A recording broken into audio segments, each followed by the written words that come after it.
Hi everyone, welcome back to the channel. In this video we'll discuss chapter number 2, growth of nationalism. बेटा इस chapter में हम discuss करेंगे 19th century के second half को। तो पहले तो आप ये समझे 19th सेंचुरी क्या है। तो 1801 से स्टार्ट होकर 1900 पे ख़त्म होने वाला जो पीरियड है, जो पूरी सेंचुरी है, इसे हम क्या कहते हैं 19th सेंचुरी। 19th सेंचुरी के सेकेंड हाफ की हम बात कर रहे हैं, मतलब हम 1850s ऑनवर्ड बात कर रहे हैं, ठीक है। 1860s, 1870s, 1880 ऑन इसकी बात कर रहे हैं।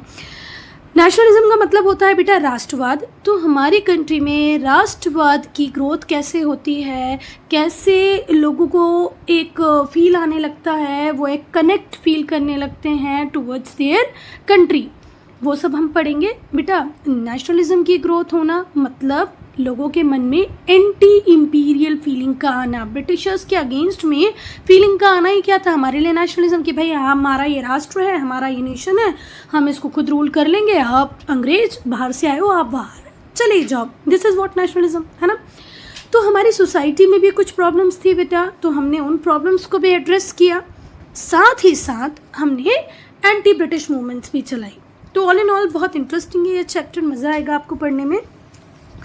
तो हम बात करते हैं 19th सेंचुरी के सेकेंड हाफ की। तो बेटा 19th सेंचुरी का जो सेकेंड हाफ था उसका एक बहुत ही अलग करने वाला फीचर, डिस्टिंग्विशिंग फीचर या कैरेक्टर ये था कि यहाँ पर हम लोग देख रहे थे कि इंडिया में नेशनल अवेकनिंग आ गई थी, मतलब लोगों के मन में राष्ट्र को लेकर के प्रेम आ गया था, राष्ट्र भावना आ गई थी। और ये कैसे आई थी, क्यों आई थी, वो आप फॉलोइंग पॉइंट्स के थ्रू समझ सकते हो। पहला, ये जो कंसेप्ट था नेशनलिज्म का और राइट ऑफ सेल्फ डिटर्मिनेशन का, इसको इनिशिएट किया था, शुरू किया था किसने, फ्रेंच रेवोल्यूशन में। आप लोगों ने अपनी क्लास 8 में पढ़ा था ना कि 1789 में कैसे बेस्टाइल पैलेस पे हमला होता है ना, मॉर्निकी के अगेंस्ट में लोग खड़े हो जाते हैं, फिर फ्रांस में कॉन्स्टिट्यूशनल मॉर्निकी आती है। तो वो जो फ्रेंच में रेवोल्यूशन हुआ उसका इम्पैक्ट ओवरऑल वर्ल्ड में देखने को मिला, उसमें से हमारी कंट्री भी एक थी। तो जो कंसेप्ट था नेशनलिज्म का या राइट ऑफ सेल्फ डिटर्मिनेशन का, ये कहाँ से इनिशिएट होता है, फ्रेंच रेवोल्यूशन से। दूसरा, एक टाइम हमारे इंडिया में भी ऐसा आया बेटा जब हम इंडियंस भी सोशल रिफॉर्म, रिलीजियस रिफॉर्म्स के रिगार्ड में सोचने लगे। बहुत सारे सोशियो रिलीजियस मूवमेंट इंडिया में रन करने लग गए थे। बहुत सारे ऐसे लोग थे, भले वो ज्योतिबा फुले हों या राम मोहन रॉय हों, दयानंद सरस्वती हों, सर सैयद अहमद खान हो, सब ने अपने अपने लेवल पे ट्राई किया कि हमारी सोसाइटी बेस्ट हो, हमारे रिलीजन में जो भी प्रॉब्लम्स हैं वो सारी सॉल्व की जा सकें।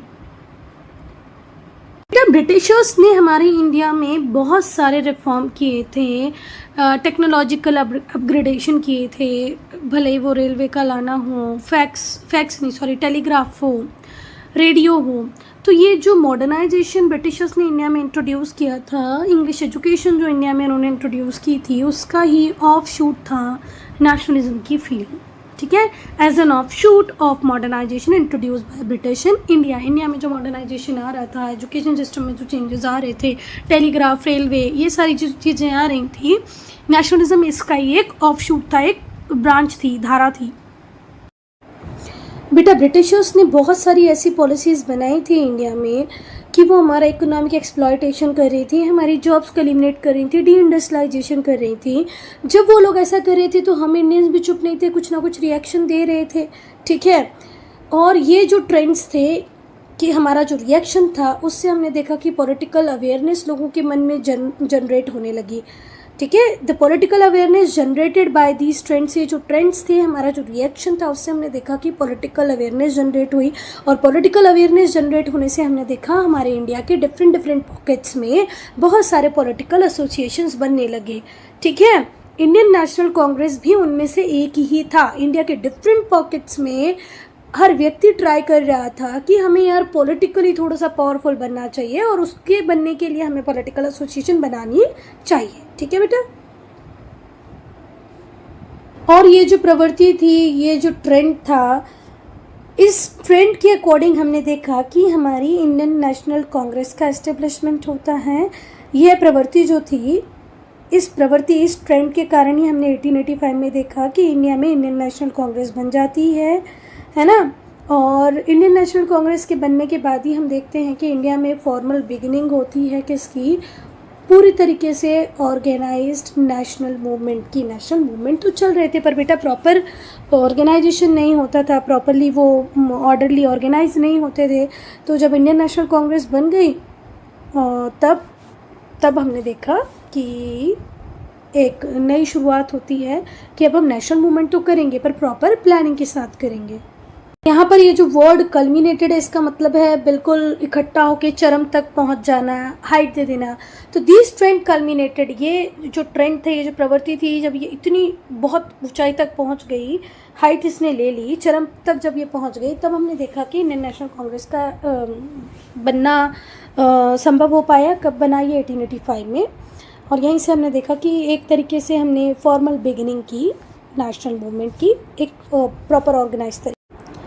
बेटा अब हम वो सारे फैक्टर्स को डिस्कस करेंगे, उन कारकों की बात करेंगे, फैक्टर्स की बात करेंगे जिनकी वजह से इंडिया में नेशनलिज्म की ग्रोथ होती है, राष्ट्रवाद की भावना हमारे अंदर आती है और इस पीक तक आती है कि हम अंग्रेजों को बाहर फेंक देते हैं, पॉलिटिकल पावर अपने हाथों में ले लेते हैं। तो ये कैसे पॉसिबल हो पाया? क्योंकि हमारे अंदर नेशनलिज्म की फीलिंग पीक पर आ गई थी। तो वो कौन से फैक्टर्स थे जिनकी वजह से जिन मानस तक राष्ट्रवाद पहुंचा, राष्ट्रवाद की भावना पहुंची? तो बेटा जो राष्ट्रवाद है, जो नेशनलिज्म है, वो रेफर करता है किसको? फीलिंग ऑफ वननेस को। मतलब हम सब एक हैं, एकता की बात करता है, सामान्य चेतना की बात करता है, कॉमन कॉन्शियसनेस की बात करता है। Nationalism refers to the feeling of oneness. जब आपको ऐसा लगने लगे कि आप एक हैं, आपकी जो चेतना है वो सामान्य है, और ये कैसे जन्मेगी? That emergence. अब देखो मेरी बात सुनो, नेशनलिज्म का मतलब क्या है? Feeling of oneness and common consciousness. और ये कॉमन कॉन्शियसनेस और वननेस की फीलिंग कैसे आएगी? जब आपको लगने लगेगा कि भैया इस एरिया में जो हम लोग रह रहे हैं, हमारा कॉमन हिस्टोरिकल बैकग्राउंड है, सेम हिस्टोरिकल बैकग्राउंड है, राजनीतिक पृष्ठभूमि है, कल्चरल बैकग्राउंड है, ठीक है। जब आपको ऐसा लगने लगे यार हमारी हिस्ट्री सेम है, हमारे पॉलिटिकल डोमिनेंस का तरीका सेम था, हमारा कल्चर सेम था, हमारी जो कल्चरल वैल्यूज़ थी, सांस्कृतिक मूल्य जो थे वो सेम थे, तब हम सोचेंगे कि भाई हम तो एक ही कंट्री के पार्ट हैं, ठीक है, हम एक राष्ट्र हैं, एक नेशन है। फिर से ध्यान से सुनना बेटा, नेशनलिज्म किसको रेफर करता है? फीलिंग ऑफ वननेस, एकता की भावना, कॉमन कॉन्शियसनेस, है ना। कॉमन कॉन्शियसनेस का मतलब क्या होता है? सामान्य चेतना। नेशनलिज्म का मतलब है feeling of oneness, common consciousness, जो कब आएगी, कब उभरेगी हमारे अंदर? जब हमने लगने लगे यार इस एरिया में रहने वाले हम सारे लोग, हमारा तो कॉमन हिस्ट्री है, हमारी कल्चरल वैल्यूज सेम है, कल्चरल बैकग्राउंड सेम है, तो भाई हम इस नेशन का पार्ट हैं और हाँ, इस नेशन की रक्षा करना हमारे लिए बहुत इम्पोर्टेंट है।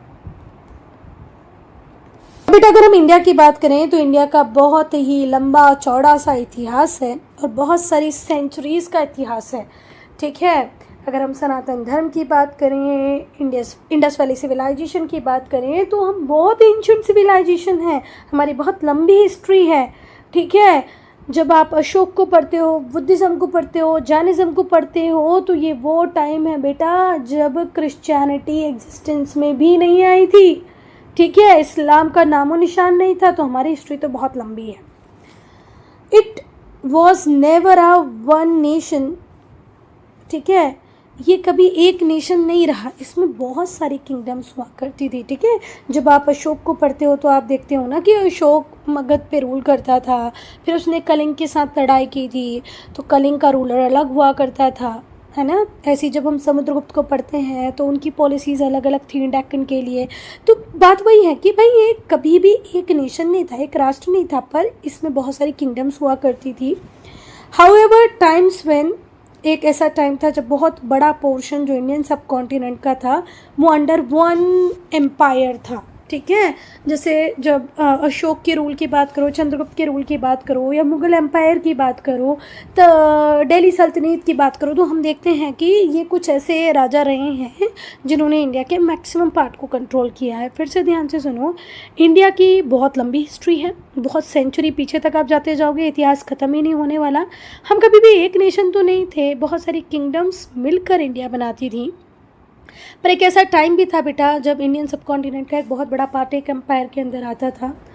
But the loyalty of the people was towards a particular king और किंगडम, पर बेटा जब भी जो लॉयल्टी हुआ करती थी लोगों की, वो राजा के प्रति हुआ करती थी, राज्य के प्रति हुआ करती थी, ठीक है, राजा के प्रति हुआ करती थी या राज्य के प्रति हुआ करती थी। नेशन का कंसेप्ट कहीं नहीं था। The modern feeling of nationalism, जो मॉडर्न फीलिंग थी नेशनलिज्म की, वो कहीं उन लोगों में नहीं थी, ठीक है। क्योंकि बेटा पहले मैंने क्या बताया, इंडिया में ही उड़ीसा है जिसे पहले कलिंग कहा जाता था, बिहार जिसे मगध कहा जाता था, ठीक है, पाटलिपुत्र। तो बात ये थी कि इंडिया में एक किंगडम, इंडिया में दूसरे किंगडम, एक राजा खड़ा होकर दूसरे राजा से लड़ता था। तो ऑब्वियसली बात है कि नेशनलिज्म की फीलिंग तो थी, पर एक पर्टिकुलर किंगडम के साथ जुड़ी हुई थी, एक किंग के साथ जुड़ी हुई थी। एक इंडिया एज अ होल बहुत कम लोग सोच पाते थे या सोचते ही नहीं थे, ठीक है। तो जो मॉडर्न फीलिंग है नेशनलिज्म की वॉज लैकिंग एमंग देम, उनके अंदर जो आज मॉडर्न फीलिंग है नेशनलिज्म की कि भैया starting from Kashmir to Kanyakumari, Rann of Kutch Gujarat to Assam, ये मेरा इंडिया है, ये वाली बात की थोड़ी सी कमी होती थी।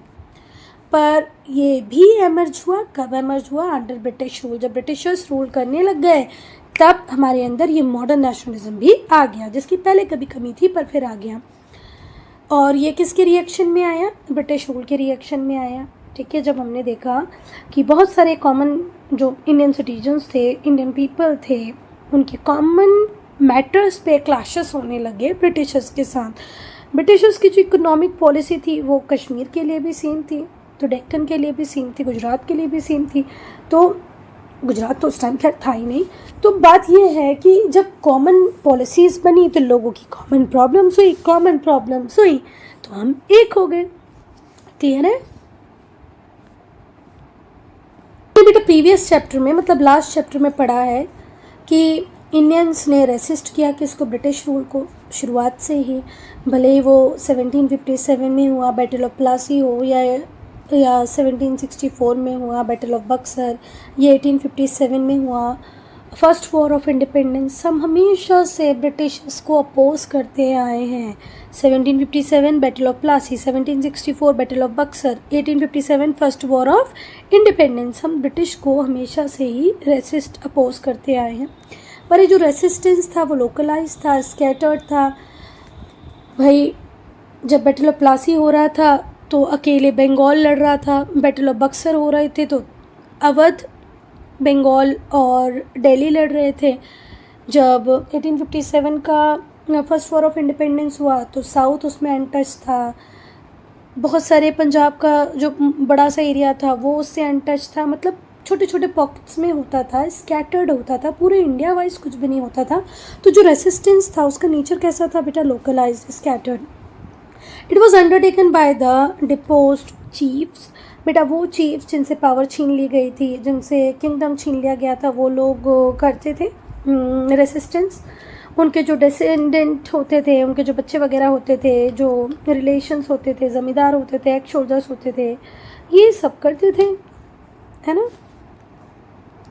और जो ट्रेडिशनल अपोजिशन था, this traditional opposition to British rule, ज़मींदार भी खड़े हो गए, सोल्जर्स भी खड़े हो गए, ऑफिशियल्स भी खड़े हुए, है ना, चीफ्स भी खड़े हुए, किंग क्वीन सब साथ में आए। और हमने देखा इन सब का ही कल्मिनेशन था फर्स्ट वॉर ऑफ इंडिपेंडेंस। हम फेल हुए, हमारे ऑब्जेक्टिव्स को हम अचीव नहीं कर पाए, स्वतंत्रता हमें नहीं मिली, इंडिपेंडेंस हमें नहीं मिली। पर फिर भी हमने देखा कि एक बहुत बड़ा डिफरेंस आया। ईस्ट इंडिया कंपनी से पावर किसको ट्रांसफ़र हो गई थी बेटा? ब्रिटिश क्राउन को। Although it fail to achieve its objective, वो जो 1857 का वॉर था वो अपने ऑब्जेक्टिव्स को अचीव नहीं कर पाया, पर उसने बहुत सारे इंडियंस को इंस्पायर किया कि भाई हम फॉरेन पावर के अगेंस्ट में रेसिस्ट कर सकते हैं। Make a determined struggle for the countries freedom. उस वॉर से हम इंडियन सीखते हैं कि कैसे अगर हम डिटरमाइन कर लें, डिटरमिन्ड हो जाए कि नहीं अब तो आज़ादी से कम कुछ भी हमें नहीं चाहिए, तो एक दिन हमें आज़ादी मिल जाएगी, फॉरेन पावर से हम लड़ सकते हैं। ये इंस्पिरेशन हमें किससे मिलता है बेटा? First war of independence.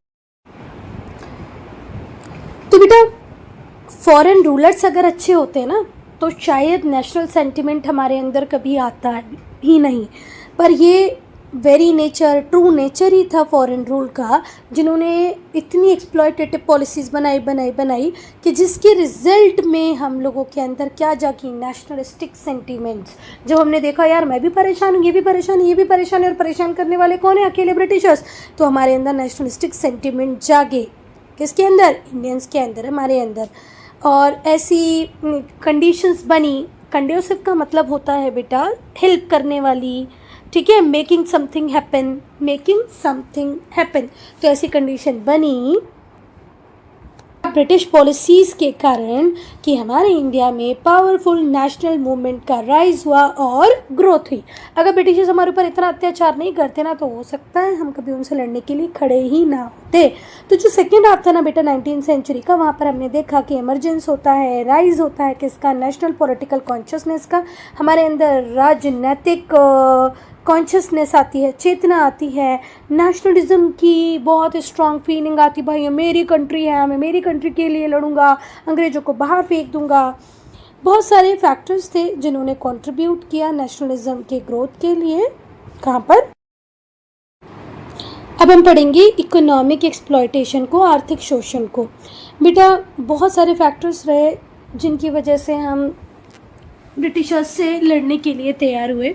उसमें से एक इम्पॉर्टेंट फैक्टर इकोनॉमिक एक्सप्लॉयटेशन भी था, ठीक है, या हम कह सकते हैं कि मोस्ट इम्पॉर्टेंट रीज़न था। बहुत सारे रीजंस ब्रिटिशर्स ने हमें ऐसे दिए जिसकी वजह से हम ब्रिटिशर्स के अगेंस्ट में खड़े हुए, पर सबसे इम्पॉर्टेंट रीज़न हमें लगता है कि इकोनॉमिक एक्सप्लॉयटेशन ही है। जो इंडियंस थे उन्होंने रियलाइज़ किया कि जो जनरल एम है ब्रिटिश पॉलिसीज़ का इंडिया में, वो ये है कि अपने इंटरेस्ट को प्रमोट करना, अपनी कंट्री इंग्लैंड का भला करना और हमारी वेल्थ को ड्रेन करना। हमसे कितना कुछ ये लोग लेके गए, हमें इतना पुअर बना के गए। ये बात हमें समझ में आ गई थी 18th सेंचुरी के एंड में कि भाई इनका एक ही एम है, एक ही मोटो है कि भाई अपनी होम कंट्री इंग्लैंड इसको रिच करना है, यहाँ की वेल्थ लेके जाना है, इसको रॉ मटेरियल का सप्लायर बना के रख देना, फिनिश गुड हम बनाएंगे। ये बात हमें समझ में आ गई थी, ठीक है। And at what cost? At the cost of welfare of India. Britishers ने यहाँ पर टैक्स कलेक्शन की पॉलिसी बनाई, टैक्स कलेक्ट किया, पर पैसा कहाँ खर्चा किया? खुद के वॉर पे, खुद की कंट्री पे। हमारे यहाँ तो कोई वेलफेयर का काम नहीं किया। अगर कुछ लोगों को ऐसा लगता है कि उन्होंने रेलवे बनाई, टेलीग्राफ बनाए, तो बेटा उन्होंने खुद के कम्युनिकेशन के लिए, खुद के गुड्स एंड सर्विस को यहाँ से वहाँ पहुँचाने के लिए किया, हमारे लिए कुछ भी नहीं किया। तो हम इंडियंस की जो वेलफेयर हो सकता है उसके कॉस्ट पे उन्होंने किसका भला किया? खुद का भला किया। जो इकोनॉमिक डिसकंटेंट था, जो असंतोष था आर्थिक रूप से हमारे मन में, वो तो इतना जहर बन गया एट दी एंड कि उसी का खामियाजा अंग्रेज़ों ने भुगता और अंग्रेज़ों को इंडिया से जाना पड़ा।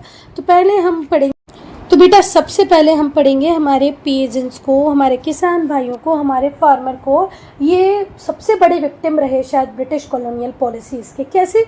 देखो उस टाइम बेटा हमारी जो इकोनॉमी थी वो अग्रेरियन इकोनॉमी थी, है ना। बेसिकली जो इनकम थी वो एग्रीकल्चर सेक्टर से ही आती थी, बाकी दूसरे सेक्टर्स भी थे पर वो उतना ज़्यादा नहीं थे। अच्छा मेरी एक बात और सुनो, आज अगर ब्रिटिशर्स हमारे ऊपर रूल करने आए तो उनको आइडिया मिलेगी, एयरटेल मिलेगी, टिस्को मिलेगी, BHEL मिलेगी, जिसके ऊपर वो टैक्स इम्पोज करके अच्छा खासा अमाउंट जनरेट कर सकते हैं। पर पहले तो उनके पास ये सारी कंपनीज नहीं थी, छोटे छोटे पॉकेट्स में थोड़ा बहुत कुछ काम होता था, हैंडीक्राफ्ट इंडस्ट्री थी।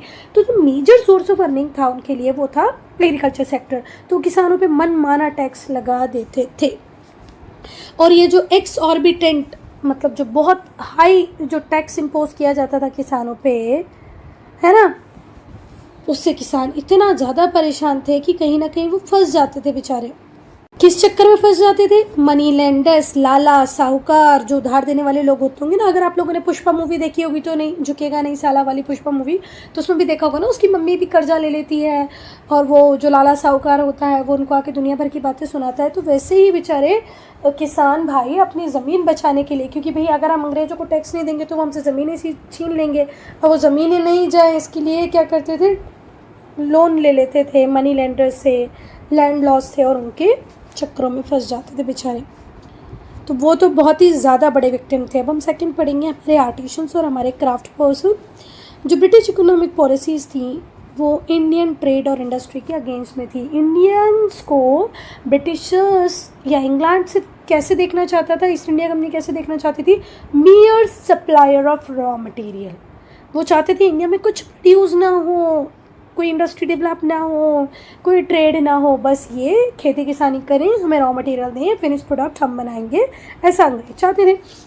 जो इंग्लिश ईस्ट इंडिया कंपनी थी वो अपनी पॉलिटिकल पावर को यूज़ कर रही थी इंडियन हैंडीक्राफ्ट को डिस्ट्रॉय करने के लिए, ख़त्म करने के लिए, इंडियन इंडस्ट्री को ख़त्म करने के लिए चुन चुन के ऐसी पॉलिसीज़ बनाई जाती है जिससे इंडियन इंडस्ट्री, इंडियन क्राफ्ट पूरा डाउनवर्ड चला जाए, डिस्ट्रॉय हो जाए।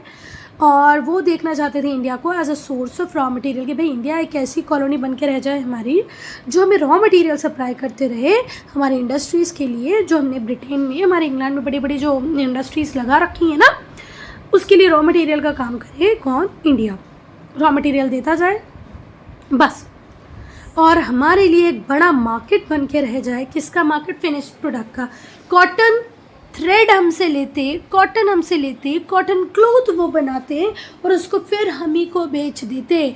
तो दो चीज़ें हुई, रॉ मटेरियल भी हमसे ले लिया, फिनिश्ड गुड भी हमें बेच दिया। जो पॉलिसी थी इसने क्रिपल कर दिया, लंगड़ा बना दिया किसको, हमारे आर्टिशंस को, उनसे उनकी लाइवलीहुड को छीन लिया गया। हमारे क्राफ्ट पर्सनल का जो सोर्स ऑफ लाइवलीहुड था उससे उन्हें डिवॉइड किया गया, है ना। अब भाई क्राफ्ट आप बना भी लो तो कोई उसको परचेस करने वाला नहीं है। अगर आप वीवर हो, बुनकर हो, साड़ी बनाते हो और एक साड़ी इंग्लैंड से आ रही है जो सस्ती है, आपकी साड़ी महंगी है, तो कौन खरीदेगा। तो इस तरीके से आपको इतना पैरालाइज कर दिया गया, क्रिपल कर दिया गया कि आप मार्केट में खड़े ही नहीं रहे, आपकी लाइवलीहुड आपसे छीन दी गई। बेटा अब हम पढ़ेंगे वर्किंग क्लास को। तो जैसे जैसे मॉडर्न इंडस्ट्रीज़ की ग्रोथ हुई तो यहाँ पर हमने देखा एक नई क्लास बन गई, जिस क्लास को हमने क्या कहा, वर्किंग क्लास। ठीक है, पहले इंडस्ट्रीज़ नहीं थी, हमारी इकोनॉमी अग्रेरियन इकोनॉमी थी, लोग गांव में रहते थे। ठीक है, फिर धीरे धीरे करके टाउन्स बनेंगे, है ना, इंडस्ट्रियल एरिया बनेगा। तो अब हम उसको पढ़ेंगे। तो जैसे जैसे मॉडर्न इंडस्ट्रीज़ की ग्रोथ होती है बेटा, यहीं से हम देखते हैं कि बर्थ होता है एक नई सोशल क्लास का, जिसे हम कहते हैं वर्किंग क्लास। अब ये जो वर्किंग क्लास थी, इनके एक्सप्लॉइटर कौन थे, इनको कौन एक्सप्लॉइट करता था बेटा, फैक्ट्री ऑनर्स। देखो, अगर मैं भी किसी फैक्ट्री का मालिक होंगी तो मैं क्या चाहूँगी कि भाई मेरा प्रॉफिट डे बाय डे बढ़ता जाए और मैं वर्कर्स को कम से कम वेजेस दूं, कम से कम सैलरी दूं। ठीक है, this is what I want, कि भाई मेरा प्रॉफिट कंटिन्यूसली बढ़े, पर जो मेरे वर्कर्स हैं मैं उनको कम वेजेस दूं, कम सैलरी दूं। तो ऐसी सबकी सोच होती है। तो बेटा उस टाइम भी जो फैक्ट्री ऑनर्स थे वो क्या ही करते थे, एक्सप्लॉइट करते थे हमारे वर्कर्स को। ठीक है, और ये फैक्ट्री ऑनर्स जनरली कौन होते थे, इंग्लिशमैन। इंडिया में शुरुआत में जो फैक्ट्रीज बनी है उनकी बेसिकली ऑनरशिप किसके पास ही थी, इंग्लिशमैन के पास थी, और ये एक्सप्लॉइट करते थे वर्कर्स को। Although they formed a small section of population. देखो एक और अच्छी बात सुनना कि बेटा फैक्ट्री वर्कर्स का नंबर तो कम था, although they formed a small section of population का बहुत छोटा सा पार्ट वर्किंग क्लास बनी थी। देखो आज तक की अगर हम बात करें तो हम क्या कहते हैं इंडिया के रिगार्ड में कि more than half of the population is still dependent on agriculture for their livelihood. आज भी आधे से ज़्यादा जो जनसंख्या है हमारे इंडिया की वो अपनी लाइवलीहुड के लिए किसके ऊपर डिपेंड करती है, एग्रीकल्चर पर डिपेंड करती है। तो हम कब की बात करें बेटा, आज से 150 साल पहले की बात करें। तो तब सोचो कि जो पॉपुलेशन होगी जो इंडस्ट्रियल वर्कर की तरह काम कर रही होगी वो कितनी कम होगी। पर इसके बाद भी ये एक ऐसे आउटलुक को, ऐसे न्यू सोशल आउटलुक को रिप्रेजेंट करते थे जो पहले से थोड़ा सा अलग था। Although they formed a small section of population, they represented a new social outlook. एक नए सोशल आउटलुक को ये रिप्रेजेंट करते थे। इनका जो आउटलुक था, जो इंटरेस्ट था, वो थोड़ा सा ब्रॉड था, कवर करता था पूरे इंडिया को। Though their factories were located in cities. तो बेटा इनका जो विचार था, जो फैक्ट्री में काम करने वाले लोग थे, इनकी जो पॉलिटिकल थिंकिंग थी वो इम्पॉर्टेंट थी। भले ही इनकी न्यूमेरिकल स्ट्रेंथ कम थी, लेस थी, बहुत कम लोग थे जो फैक्ट्रीज में काम करते थे, पर इनकी जो पॉलिटिकल थिंकिंग थी, इनके जो व्यू पॉइंट थे, जो चीज़ों को देखने का आउटलुक, जो देखने का तरीका था, वो बिल्कुल अलग था और बहुत सिग्निफिकेंस भी रखता था। ठीक है, वर्किंग क्लास कब बनी? जब इंडस्ट्रीज़ आई तो फैक्ट्रीज इधर उधर लग गई, फैक्ट्री में काम करने वाले वर्कर वो इंडस्ट्रीज़ के पास, फैक्ट्रीज़ के पास रहने लगे, नई नई सिटीज़ बनने लग गई। अब सिटीज़ में रहने वाले जो लोग थे उनकी जो थिंकिंग थी वो थोड़ी सी टाउन साइड एरिया में, वो कंट्री साइड में जो लोग रहते थे उनसे अलग थी, विलेजेस में रहने वाले लोगों से अलग थी। ऑल्दो इनका नंबर कम था पर इनकी जो पॉलिटिकल थिंकिंग थी, जो व्यू पॉइंट थे, उनकी इम्पोर्टेंस थोड़ी सी ज़्यादा थी, सिग्निफिकेंट थी, इम्पॉर्टेंट थी, भले इनकी न्यूमेरिकल स्ट्रेंथ कम क्यों नहीं थी। अब हम बात करेंगे एजुकेटेड इंडियंस की। ठीक है, एजुकेटेड इंडियंस के व्यू पॉइंट्स ऑब्वियस सी बात है थोड़े से अलग होंगे, इन्हें जानना बहुत ज़रूरी है। The only employment available to educated Indians was government service. बेटा जितने भी एजुकेटेड इंडियंस थे उनके लिए जो जॉब थी वो कौन सी थी? Government service. ठीक है, जहाँ पर कंपटीशन बहुत ज़्यादा था। आज भी गवर्नमेंट जॉब पाना इतना आसान नहीं है, उस टाइम में भी गवर्नमेंट जॉब पाना इतना आसान नहीं था। ठीक है, अच्छा, इंडियंस के लिए गवर्नमेंट जॉब पाना भी उस टाइम में आसान नहीं था, साथ साथ प्रमोशन के जो चांसेस थे वो भी ब्लीक थे, ना के बराबर कम, बहुत कम। बेटा और ये जो वर्ड ब्लीक है इसका मीनिंग क्या होता है? खराब, बुरा, निराशाजनक। मतलब देखो, पहली बात तो कंपटीशन बहुत है, आपको जॉब मिलेगी नहीं। अगर गलती से जॉब मिल गई है तो प्रमोशन के चांसेस बहुत कम है, बिल्कुल निराशापूर्ण है। दे हैड होप्ड, उनका ऐसा होप था कि जो ब्रिटिश कैपिटलिज्म है वो इंडिया को डेवलप करेगा। ठीक है, जैसे डेवलपमेंट ब्रिटेन में हुआ है, इंडस्ट्रियलाइजेशन हुआ है, वैसे इंडिया में भी होगा। ये सोच थी लोगों की, हमारे इंडिया में भी डेवलपमेंट होंगे, पर ऐसा हुआ नहीं। Instead they found that British policies were keeping India economically backward. पर हमने इसका उल्टा ही देखा, हमने देखा कि ब्रिटिशर्स की जो पॉलिसीज़ है वो इकोनॉमिकली हमें बैकवर्ड करने वाली है, फॉरवर्ड तो लाने नहीं वाली हैं। तो बेटा जो एजुकेटेड इंडियंस थे उनके दिमाग में क्या था यार, कि जैसे ब्रिटेन ने अपने आप को डेवलप किया है ना, वैसे ही वो इंडिया में भी डेवलपमेंट करेगा, हमारी इंडियन प्रोडक्टिव फोर्सेस को डेवलप करने पे काम करेगा। पर इसके बजाय हुआ क्या कि हमने देखा कि ब्रिटिश पॉलिसीज़ ऐसी थी जिससे हम इकोनॉमिकली और पीछे की तरफ गए, आगे की तरफ नहीं आए। हमारी कंट्री में क्या होने लग गया था बैठे बैठे? डी इंडस्ट्रियलाइजेशन की आशा हमारी थी, पर उल्टा हमारी कंट्री में क्या हुआ? Deindustrialization. क्योंकि हम तो सिर्फ क्या बन के रह गए थे? रॉ मटेरियल के सप्लायर। अगर कहीं कुछ कन्फ्यूजन हुआ हो तो फिर से ध्यान से सुन लो। हमारी उम्मीद थी कि वो इंडस्ट्रीज लाएंगे, फैक्ट्रीज लाएंगे, डेवलप करेंगे, पर हुआ इसका उल्टा। तो बेटा वर्किंग क्लास हो, क्राफ्ट पर्सनल हो, गवर्नमेंट एम्प्लॉय हो, एजुकेटेड इंडियंस हो, है ना, हमारे पीजेंट्स हो, सबको ये लगने लगा था कि अगर हमें इकोनॉमिक साल्वेशन चाहिए, साल्वेशन का मतलब क्या होता है? मोक्ष की प्राप्ति। अगर हमें हमारी इकोनॉमी को बूस्ट करना है तो सबसे पहला काम हमें करना है कि हमें अपने आप को फ्री कर लेना है। किससे फ्री कर लेना है? British rule. अब ये इंडिया के सारे सेक्शंस को ये बात समझ में आ गई थी। और बेटा इसी ऑब्जेक्टिव को पूरा करने के लिए, कौन से ऑब्जेक्टिव को पूरा करने के लिए? कि हमें अपने आप को आज़ाद करा लेना है ब्रिटिश रूल से। इस ऑब्जेक्टिव को पूरा करने के लिए जितने भी इंडियंस थे वो साथ में आए नेशनल प्लेटफॉर्म पर।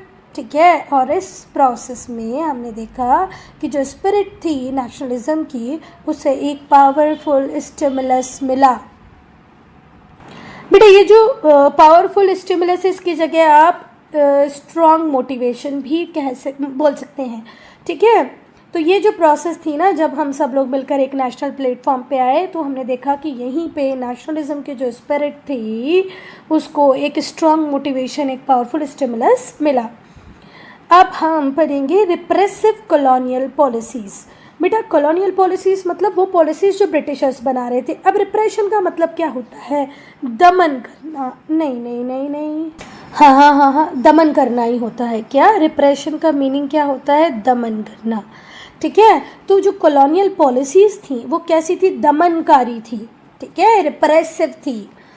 जो नेचर था कॉलोनियल रूल का, ब्रिटिश कॉलोनियल रूल का, उससे हमने देखा कि हमारे अंदर नेशनल सेंटिमेंट की ग्रोथ होती है। किसकी वजह से?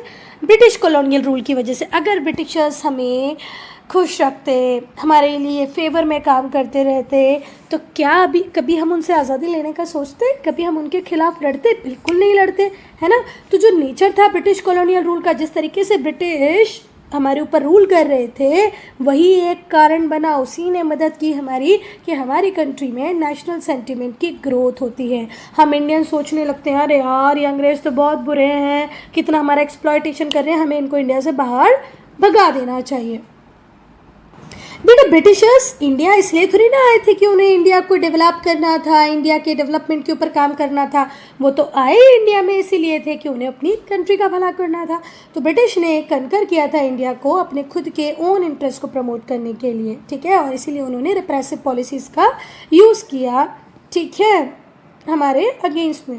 और क्योंकि वो अपने खुद के फ़ायदे के लिए आए थे इंडिया में, इसलिए उन्होंने फॉलो की रिप्रेसिव पॉलिसीज़, हमारी ऊपर अत्याचार किए, हमारा शोषण किया, दमनकारी नीतियाँ हमारे ऊपर लगाई, to make India subservient to the needs of Britain.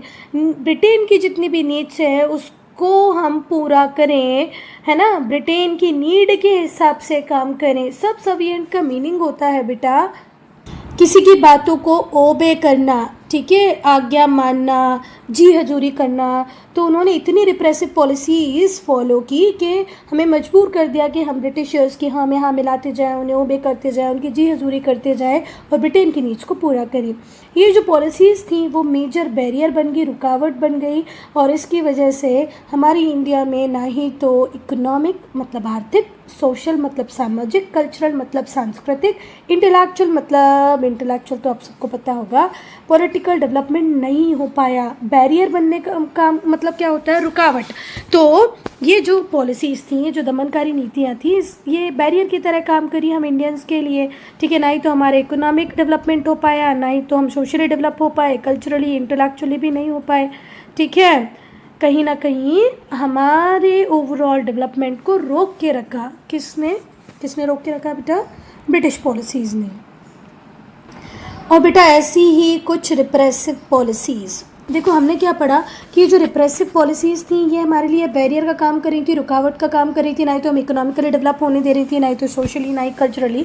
ऐसी ही कुछ रिप्रेसिव पॉलिसीज़ थी जिनको किसने फॉलो किया? लॉर्ड लिटियन ने फॉलो किया। लॉर्ड लिटियन वायसरॉय रहे इंडिया के कब से कब तक? 1876 से 1880, 4 साल।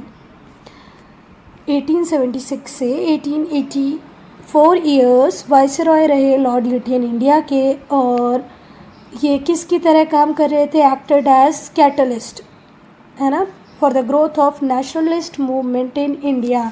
और हमारे अंदर नेशनलिस्ट मूवमेंट को और तेज़ी से ग्रो करने के लिए एक पॉजिटिव काम कर गए लॉर्ड लिटियन। देखो जितना अत्याचार अंग्रेज हमारे ऊपर करेंगे हम उतने ज़्यादा यूनाइटेड होंगे, उतना ज़्यादा एंटी ब्रिटिश पॉलिसीज़ को फॉलो करेंगे।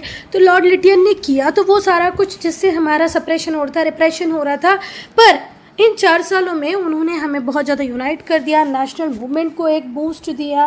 और ये जो वर्ड कैटलिस्ट है इसका मीनिंग होता है चेंज करने वाला, परिवर्तन करने वाला। क्लियर है? तो लॉर्ड लिटियंस हमारे लिए कैसे साबित हुए? कैटलिस्ट। और क्या परिवर्तन ये देखिए क्या है? कैटलिस्ट का मतलब होता है परिवर्तन करने वाला, कि हमारे अंदर ये नेशनलिस्ट मूवमेंट, नेशनल सेंटिमेंट को ग्रो कर गए। और नेशनल सेंटिमेंट की ग्रोथ के कारण हम लोगों ने क्या की बेटा? नेशनल मूवमेंट, ठीक है। चले आगे। क्या क्या किया लॉर्ड लिटियन ने? पहले तो लॉर्ड लिटियन ने ऑर्गेनाइज किया ग्रैंड दिल्ली दरबार 1877 में, ठीक है। लॉर्ड लिटियन ने 1877 में ग्रैंड दिल्ली दरबार सजाया। किसको प्रोक्लेम करने के लिए? किसकी घोषणा के लिए? क्वीन विक्टोरिया को एम्प्रेस ऑफ इंडिया बताने के लिए ग्रैंड दरबार सजाया गया दिल्ली में। कब सजाया गया? 1877 को। और यहाँ से क्या प्रोक्लेम किया गया? किस बात की घोषणा की गई कि क्वीन विक्टोरिया अब भारत की भी महारानी है। Lakhs of rupees were spent on the event. और इस इवेंट को ग्रैंड सक्सेस बनाने के लिए इस पे लाखों रुपए का खर्चा बेटा, लाखों रुपए का मतलब समझ रहे हो? उस टाइम के लाखों रुपए खर्चे किए गए उस इवेंट को बहुत ज़्यादा सक्सेसफुल बनाने के लिए, पर इंडियंस के लिए कुछ भी नहीं किया इस लिटिन ने। ठीक है, लॉर्ड लिटन जो थे, इन्होंने ग्रैंड दरबार में इतना खर्चा किया कि बस इस बात की घोषणा होनी थी उस ग्रैंड दरबार से कि अब एम्प्रेस ऑफ इंडिया होंगी कौन, क्वीन विक्टोरिया। उसके लिए लाखों रुपए खर्चा किया और इन्होंने हमारे लिए कुछ भी नहीं किया, उन लोगों के लिए कुछ नहीं किया जो ग्रुप में थे, जो फंसे हुए थे किस में, फमाइन में, भुखमरी से मर रहे थे, अकाल पड़ रहा था, उन लोगों के लिए कुछ नहीं किया, हज़ारों रुपए भी खर्च नहीं किए, और सिर्फ ये बताने के लिए कि क्वीन विक्टोरिया आने वाले टाइम से इंडिया की भी एम्प्रेस होंगी, इसके लिए लाखों रुपए का खर्चा किया ग्रैंड दरबार सजाने के लिए। ग्रैंड दरबार कब सजा? 1877 में। सजाने वाले कौन थे? लॉर्ड लिटन। तो बेटा अगर आप लोग भी उस टाइम में होते और आप एक तरफ देखते हैं कि अपनी ही फैमिली का कोई मेंबर या अपने विलेज का कोई मेंबर, अपनी कम्युनिटी का कोई मेंबर भूख से मर रहा है, और दूसरी तरफ ब्रिटिशर्स बहुत ज़्यादा एक्सपेंडिचर कर रहे हैं दरबार के ऊपर, ग्रैंड दरबार के ऊपर अननेसेसरी एक्सपेंडिचर करें, तो आपको कैसा लगता है? आपके अंदर नेशनलिस्ट सेंटिमेंट जागता कि नहीं जागता? तो इसके लिए हमें लॉर्ड लिटन को धन्यवाद देना चाहिए कि ऐसी रिप्रेसिव पॉलिसीज़ उसने लाई कि हम यूनाइट हुए, हमारे अंदर नेशनल सेंटिमेंट जागा। दूसरा बहुत अच्छा काम जो लॉर्ड लिटन ने किया था वो था वर्नाकुलर प्रेस एक्ट लाना, और तीसरा अच्छा काम किया था Indian arms act. Indian arms act और इंडियन आर्म्स एक्ट और वर्नाकुलर प्रेस एक्ट, दो एक्ट की बात मैं कर रही हूँ, दोनों ही आए थे 1878 में, ग्रैंड दरबार लगने के एक साल बाद। पहला था इंडियन आर्म्स एक्ट और दूसरा था वर्नाकुलर प्रेस एक्ट। ये दोनों लाकर तो लॉर्ड लिटन ने मन ही खुश कर दिया था इंडियंस का, इतना परेशान कर दिया था इंडियंस को कि उनको लगने लगा था कि यार अब तो कुछ करना ही पड़ेगा।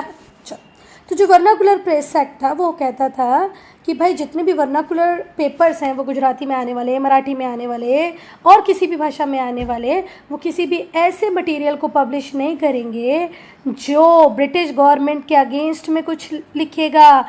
एक ऐसा न्यूज़पेपर नहीं पब्लिश होना चाहिए जिसमें ब्रिटिश गवर्नमेंट के अगेंस्ट में कुछ लिखा हो। ठीक है, आप न्यूज़ पब्लिश कीजिए पर एंटी ब्रिटिश न्यूज़ पब्लिश मत कीजिए, यही मेन मोटो था वर्नाकुलर प्रेस एक्ट का।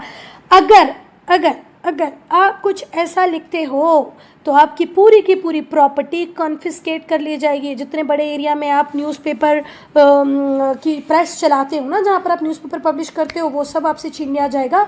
वो सब कौन ले लेगी? ब्रिटिश ले लेगी। क्लियर है? तो this act was not applicable to English newspaper. ये जो एक्ट था वो इंग्लिश न्यूज़पेपर के ऊपर एप्लीकेबल नहीं था, सिर्फ Indian vernacular languages, Gujarati, Marathi, Bengali, Oriya जो भी थी उनके ऊपर सिर्फ आता था कि भाई आप कुछ भी लिखोगे तो वो ऐसा ही लिखना कि जिसमें ब्रिटिशर्स की तारीफ हो, एंटी ब्रिटिश कुछ भी लिखने की ज़रूरत नहीं है। ऐसा कुछ भी मत लिखना जिससे ब्रिटिश गवर्नमेंट डिससेटिस्फाइड हो। ठीक है, 1881 में ये जो एक्ट था उससे रिपील कर दिया गया। रिपील करना मतलब हटा देना। ठीक है, लॉर्ड रिपन ने 1881 में, क्योंकि देखो हमने अभी पढ़ा कि लॉर्ड लिटन कब से रूल करना चालू किए, 1876 से रूल करना चालू किए। कब तक ये रहे वाइसरॉय? 1880 तक। 1881 में नए वाइसरॉय आ गए जिनका नाम था लॉर्ड रिपन। लॉर्ड रिपन ने 1881 में इस एक्ट को रिपील कर दिया। उन्हें बात समझ में आ गई कि भाई ये तो गलत है, न्यूज़पेपर के ऊपर हम ऐसा कैसे कोई वो लगा सकते हैं, कंडीशन लगा सकते हैं। क्लियर है? क्लियर है बेटा? फॉरबिड का सेकेंड फॉर्म है फॉरबिड, मना कर देना। ठीक है, दूसरा वर्नाकुलर लैंग्वेजेस का मतलब क्या होता है? वर्नाकुलर पेपर्स का मतलब क्या होगा? वो पेपर्स जो वर्नाकुलर लैंग्वेजेस में आएंगे, और वर्नाकुलर लैंग्वेज कौन सी हो जाएंगी? तमिल, तेलुगु, मराठी, गुजराती, उड़िया। क्लियर है?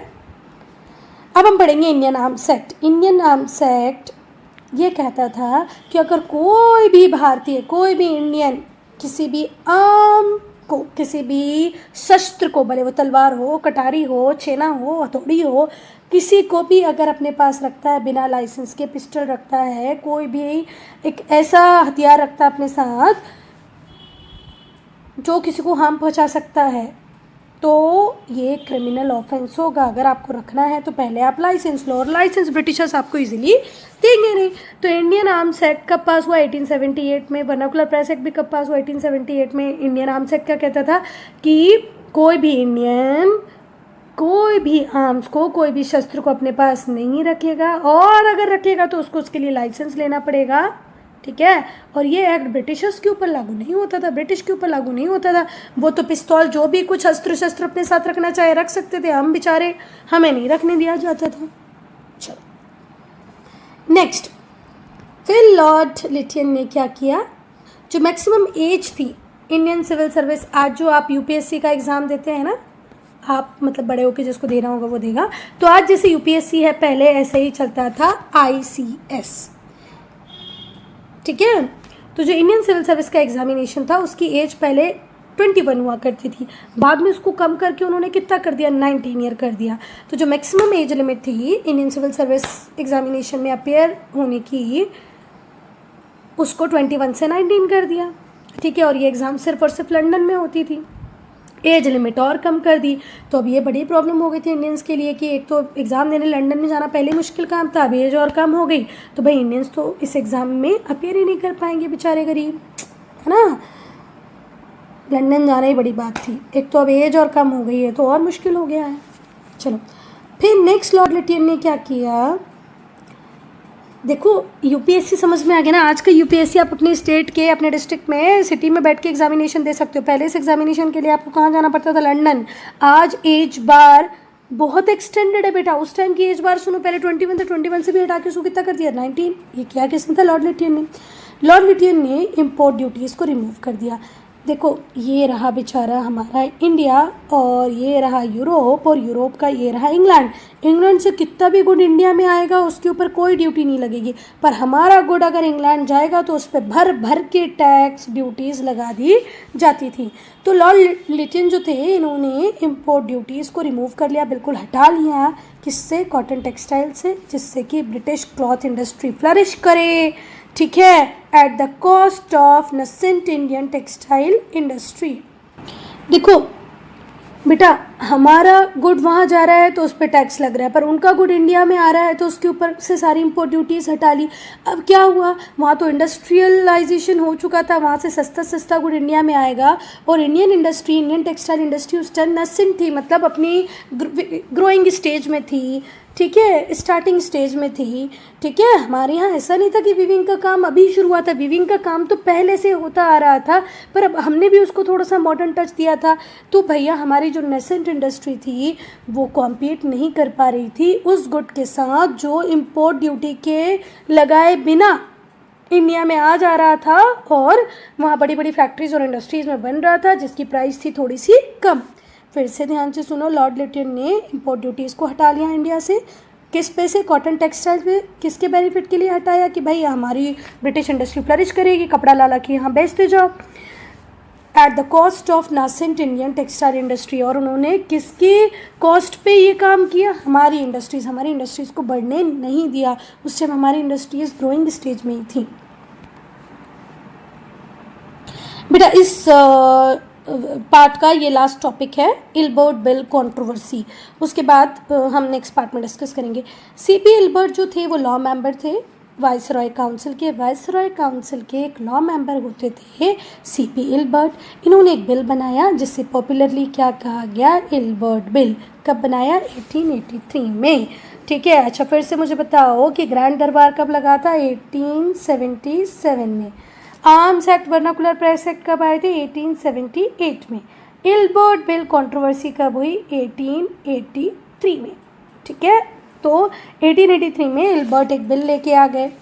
ये जो बिल था ये कहता था कि जो ब्रिटिश और जो यूरोपियंस हैं, देखो हमारी कंट्री में फ्रेंच भी थे, पोर्तुगीज़ भी थे, ब्रिटिश भी थे, तो ब्रिटिश तो इन्होंने लिखा है, पर यूरोपियन भी लिखा है। यूरोपियन मतलब पोर्तुगीज़ आ जाएंगे, फ्रेंच आ जाएंगे, डच आ जाएंगे, जो भी कुछ है, इनका ट्रायल जो है वो इंडियंस ले सकते हैं। मतलब अगर कोई इंडियन जज है तो वो इन लोगों का ट्रायल ले सकता है। किसका ट्रायल ले सकता है, ब्रिटिश का और यूरोपियंस का। जैसे ही ये एक्ट पास हुआ, हम बड़े खुश कि चलो ब्रिटिशर्स ने हमें भी कोई जगह दिया, अब हम यूरोपियंस का ट्रायल ले सकते हैं, ब्रिटिश का ट्रायल ले सकते हैं। पर ना ना ना, अंग्रेज़ों को ये बात पसंद नहीं आई। चलो देखते हैं। बाय दिस एक्ट, इस एक्ट से जो ब्रिटिश थे वो ट्राई कर रहे थे कि इक्वालिटी लाई जाए इंडिया में, बिटवीन होम, ब्रिटिश जज एंड इंडियन जज, जो ब्रिटिश जज है और इंडियन जज हैं उनके बीच में इक्वालिटी लाने के लिए इल्बर्ट बिल आया गया था कि भाई अब यूरोपियंस का ट्रायल सिर्फ यूरोपियन जज नहीं करेंगे, इंडियंस भी कर सकते हैं। पर इस वजह से जो ब्रिटिशर्स थे वो बहुत ज़्यादा रिसेंट हो गए, दुखी हो गए, नाराज़ हो गए, क्रोधित हो गए। उन्होंने डिफेंस एसोसिएशन के थ्रू डिफेंड करना चालू किया और अपने स्पेशल प्रिविलेजेस को डिफेंड करने की कोशिश की। ठीक है, इससे काउंटर एजिटेशन हुआ एजुकेटेड इंडियंस के बीच में कि भाई ऐसा नहीं है, हम लोग इतना पढ़ लिख गए हैं, जज बन गए हैं, हम क्यों नहीं तुम्हारा ट्रायल ले सकते, हमें भी ट्रायल लेना चाहिए। पर डिफेंस एसोसिएशंस के थ्रू ब्रिटिशर्स डिफेंड करने लगे अपने आप को कि नहीं नहीं भाई ऐसा नहीं होगा। उन्होंने अपने आप को डिफेंड करने के लिए क्या बनाई, डिफेंस एसोसिएशंस बनाई। इससे हम लोग प्रोवोक हुए एजुकेटेड इंडियंस। तो जो गवर्नमेंट थी उसने अल्टीमेटली इस बिल को विड्रू कर लिया। जो बिल हमारी इक्वालिटी के लिए आया था, इंडियन जज और ब्रिटिश जज में इक्वालिटी ला रहा था, उस बिल को हटाना पड़ा क्योंकि ब्रिटिशर्स इस बात के लिए तैयार नहीं थे। इससे क्या हाईलाइट होता है बेटा कि जो ब्रिटिशर्स का एटीट्यूड है वो रेसिस्ट है, वो आज भी हमें कम समझते हैं, अपने आप को सुपीरियर समझते हैं। इससे ये बात तो क्लियर हो गई थी कि इंडियंस जो हैं कि भाई हम इंडियंस के साथ जस्टिस नहीं हो सकता, फेयर प्ले नहीं हो सकता। ठीक है, उस एरिया में तो बिल्कुल नहीं हो सकता जहाँ पर यूरोपियन कम्युनिटी का इंटरेस्ट शामिल है। सुनो ध्यान से सुनना। इल्बर्ट बिल कंट्रोवर्सी क्या थी, इल्बर्ट ने एक बात कही कि भाई अब इंडियन जजेस भी ट्रायल ले सकते हैं ब्रिटिश का और यूरोपियंस का। ये इक्वालिटी लाने के लिए किया था उन्होंने इंडियन जज और ब्रिटिश जज में। पर एट दी एंड हुआ क्या, ऑफेंड कर गए ब्रिटिश, नहीं नहीं नहीं भाई इंडियंस कैपेबल ही नहीं है, वो कैसे हमारा ट्रायल लेंगे। और अल्टीमेटली इस बिल को रिपील करना पड़ा, ये एक्ट वापस लेना पड़ा। और फिर हमने सोच लिया कि भाई हमारे साथ जब तक जस्टिस और फेयर प्ले नहीं हो सकता, उस केस में तो बिल्कुल नहीं हो सकता जहाँ पर यूरोपियन कम्युनिटी इन्वॉल्व हो। ये जो जितनी भी रिप्रेसिव पॉलिसीज़ अभी हमने डिस्कस की, इन्होंने भी एक स्टिमुलस हमें दिया। ठीक है, कि हम भी पॉलिटिकल एजिटेशन करें। ठीक है, और एक बात और ध्यान से सुनो। आप ये कह सकते हो कि हमारे अंदर मोटिवेशन लेके आया, स्टिमुलस लेके आया क्या, ये जितनी भी रिप्रेसिव पॉलिसीज़ थी ये सारी हमारे अंदर कुछ ना कुछ एंटी ब्रिटिश फीलिंग को जगाती गई। हम पॉलिटिकल एजुटेशन की बात करने लगे और ये पॉलिटिकल एजुटेशन जो हम कर रहे थे इसकी वजह से इंडियन नेशनलिज्म का जो पेस था वो और क्विक हो गया और फास्ट हो गया। Student, I am ending this video here only. If you have any doubt, any problem, to write in comment section. Hi everyone, welcome back to the channel. In this video we'll discuss part 2 of chapter number 2, growth of nationalism. Students, I hope you all have seen part 1 of this chapter. If not, do watch it. बेटा part 1 में हम लोग यहाँ तक पढ़ चुके हैं। Part 2 start करेंगे इस टॉपिक से, सोशियो रिलीजियस रिफॉर्म मूवमेंट्स। सामाजिक, सोशियो, रिलीजियस बोले तो धार्मिक, सामाजिक और धार्मिक सुधार आंदोलन। मूवमेंट्स का मतलब क्या होता है, आंदोलन। रिफॉर्म का मतलब होता है सुधार। तो सामाजिक, आर्थिक नहीं, धार्मिक सुधार आंदोलन हम पढ़ेंगे। अगर बेटा हम 19th सेंचुरी की बात करें ना, तो 19th सेंचुरी में इंडियन नेशनलिज्म के पायोनियर हुआ करते थे सोशियो रिलीजियस रिफॉर्म मूवमेंट्स। 19वीं शताब्दी में, मतलब जो 19th सेंचुरी थी उसमें सामाजिक धार्मिक सुधार आंदोलन जो हो रहे थे, यही एक तरीके से लीड कर रहे थे इंडियन नेशनलिज्म को। ठीक है, कैसे, देखो अगर एक शेड्यूल कास्ट का व्यक्ति, एक शेड्यूल ट्राइब का व्यक्ति अपने आप को अलग फील करता है और उसको ऐसा लगता है कि ब्रिटिशर्स ने मेरी कंडीशन सुधार दी, जब मैं इस सोसाइटी में रहता था तो मुझे कोई पूछता नहीं था, ब्रिटिशर्स ने कम से कम मुझे काम तो दिया, तो क्या हम आज़ाद हो पाते, नहीं हो पाते। इसलिए हमने हमारी सोसाइटी में रिफॉर्म किए, विमेन को पार्टिसिपेशन दिया, शेड्यूल ट्राइब की कंडीशन को सुधारा और इस तरीके से हम किसकी तरफ चले, इंडियन नेशनलिज्म की तरफ चले। फिर से 19वीं सदी के सामाजिक धार्मिक सुधार आंदोलन जो थे वो पायोनियर थे, अग्रदूत थे, किसके, इंडियन नेशनलिज्म के। क्लियर है, क्योंकि जब तक हमारी सोसाइटी रिलीजन में चेंज नहीं करते हमें आज़ादी मिलने से रही थी, क्योंकि हम खुद ही इतने ज़्यादा डिवाइडेड थे कि एक ना एक सेक्शन किसके साथ मिल जाता था, बार बार जाके अंग्रेज़ों के साथ मिल जाता था। क्यों मिल जाता था, क्योंकि वो अपनी सोसाइटी से खुश नहीं था। और बेटा एक और अच्छा काम ब्रिटिशर्स ने हमारे लिए किया कि हमें वेस्टर्न एजुकेशन दी। वेस्टर्न एजुकेशन का क्या इम्पैक्ट हमारे ऊपर था कि हम थोड़े से रैशनल हो गए, समझदार हो गए, तर्क शक्ति हमारे अंदर आ गई, हमारी अप्रोच ह्यूमैनिटेरियन हो गई, है ना। ह्यूमैनिटेरियन मतलब हम मानवतावाद के बारे में हम ज़्यादा सोचने लगे। पहले हम गॉड को सेंटर में रखकर सारे काम करते थे, पर अब सेंटर में कौन आ गया? ह्यूमन। भाई ह्यूमन बीइंग कैसे अच्छी लाइफ स्पेंड कर सकता है, उसका वेलफेयर कैसे हो सकता है, इसके रिगार्ड में हम सोचने लगे। और तीसरा जो सबसे इम्पॉर्टेंट था, हमने हर चीज़ के टुवर्ड्स साइंटिफिक अप्रोच को यूज़ किया। ऐसे नहीं कि किसी ने कह दिया कि भाई ऐसा कर लो तो ऐसा हो जाएगा, ऐसा नहीं। जब तक हम उसके रूट तक नहीं पहुँचे तब तक हमने उस चीज़ को फॉलो नहीं किया। तो वेस्टर्न एजुकेशन का गिफ्ट था हमारे लिए कि हम रैशनल हो गए, हमारे अंदर ह्यूमैनिटेरियन अप्रोच आई, हमारे अंदर साइंटिफिक अप्रोच आई। तो जो बहुत एजुकेटेड इंडियंस थे, है ना, उन्होंने रियलाइज़ किया, एजुकेटेड इंडियंस थे, उन्होंने रियलाइज़ किया कि भाई हमारी सोसाइटी को नीड है, ज़रूरत है रिफॉर्म की, सुधार की। किस किस में सुधार करने की? रिलीजन में भी और सोसाइटी में भी। धर्म में भी सुधार की ज़रूरत है और समाज में भी सुधार की ज़रूरत है। उन्हें लगने लगा था, हमारे रिफॉर्मर्स को लगने लगा था कि अगर हमें प्रोग्रेस करनी है, अगर हमें डेवलपमेंट करना है, तो हमें एक्सेप्ट करना पड़ेगा बेस्ट को। किसके बेस्ट को? ईस्ट में जो बेस्ट है उसको भी और वेस्ट में जो बेस्ट है उसको भी। बेटा देखो, ऐसा नहीं है कि यूरोपियन सिविलाइजेशन में सारी चीज़ें ख़राब होंगी या सारी चीज़ें अच्छी होंगी, है ना। सारी चीज़ें अच्छी होंगी ये भी गारंटी नहीं, सारी चीज़ें बुरी होंगी इसकी भी गारंटी नहीं। तो वेस्ट में, पश्चिम में जो अच्छा है उसको ले लो, जो बेस्ट है उसको ले लो। हम सोसाइटी की बात करें, हमारे लिटरेचर की बात करें, तो हमारे पास भी सब कुछ अच्छा है, उसकी कोई गारंटी नहीं है। तो हमारे पास जो अच्छा है उसको भी ले लें, वेस्ट में जो अच्छा है उसको भी ले लें, और दोनों को इस तरीके से एक्सेप्ट करें कि हम प्रोग्रेस कर पाए। और इसी वजह से हम देखते हैं, इसका ही परिणाम हुआ कि बहुत सारे social religious reform movements India में स्टार्ट हो गए, है ना। और इंडियन सोसाइटी के हर सेगमेंट को वो एड्रेस कर रहे थे। क्लियर है? क्योंकि हम लोगों ने, हमारे रिफॉर्मर्स ने इस बात को जाना कि हमें वेस्ट से भी अच्छा लेना है, ईस्ट से भी अच्छा लेना है। और इसी के चलते हमारे इंडिया में रिफॉर्म मूवमेंट स्टार्ट हुए, जिन्होंने टच किया हर सेगमेंट को, किसके? इंडियन सोसाइटी के। भले वो विमेन हो, शेड्यूल कास्ट हो, शेड्यूल ट्राइब हो, सबके लिए कुछ ना कुछ था। ठीक है। स्पेशल जो फोकस था वो विमेन की लाइफ पर था बेटा, शेड्यूल कास्ट के लोगों की लाइफ पे था, शेड्यूल ट्राइब के लोगों की लाइफ पे था, क्योंकि इकोनॉमी के मेन स्ट्रीम से बहुत ज़्यादा बाहर थे, बहुत ज़्यादा सफ़र कर रहे थे।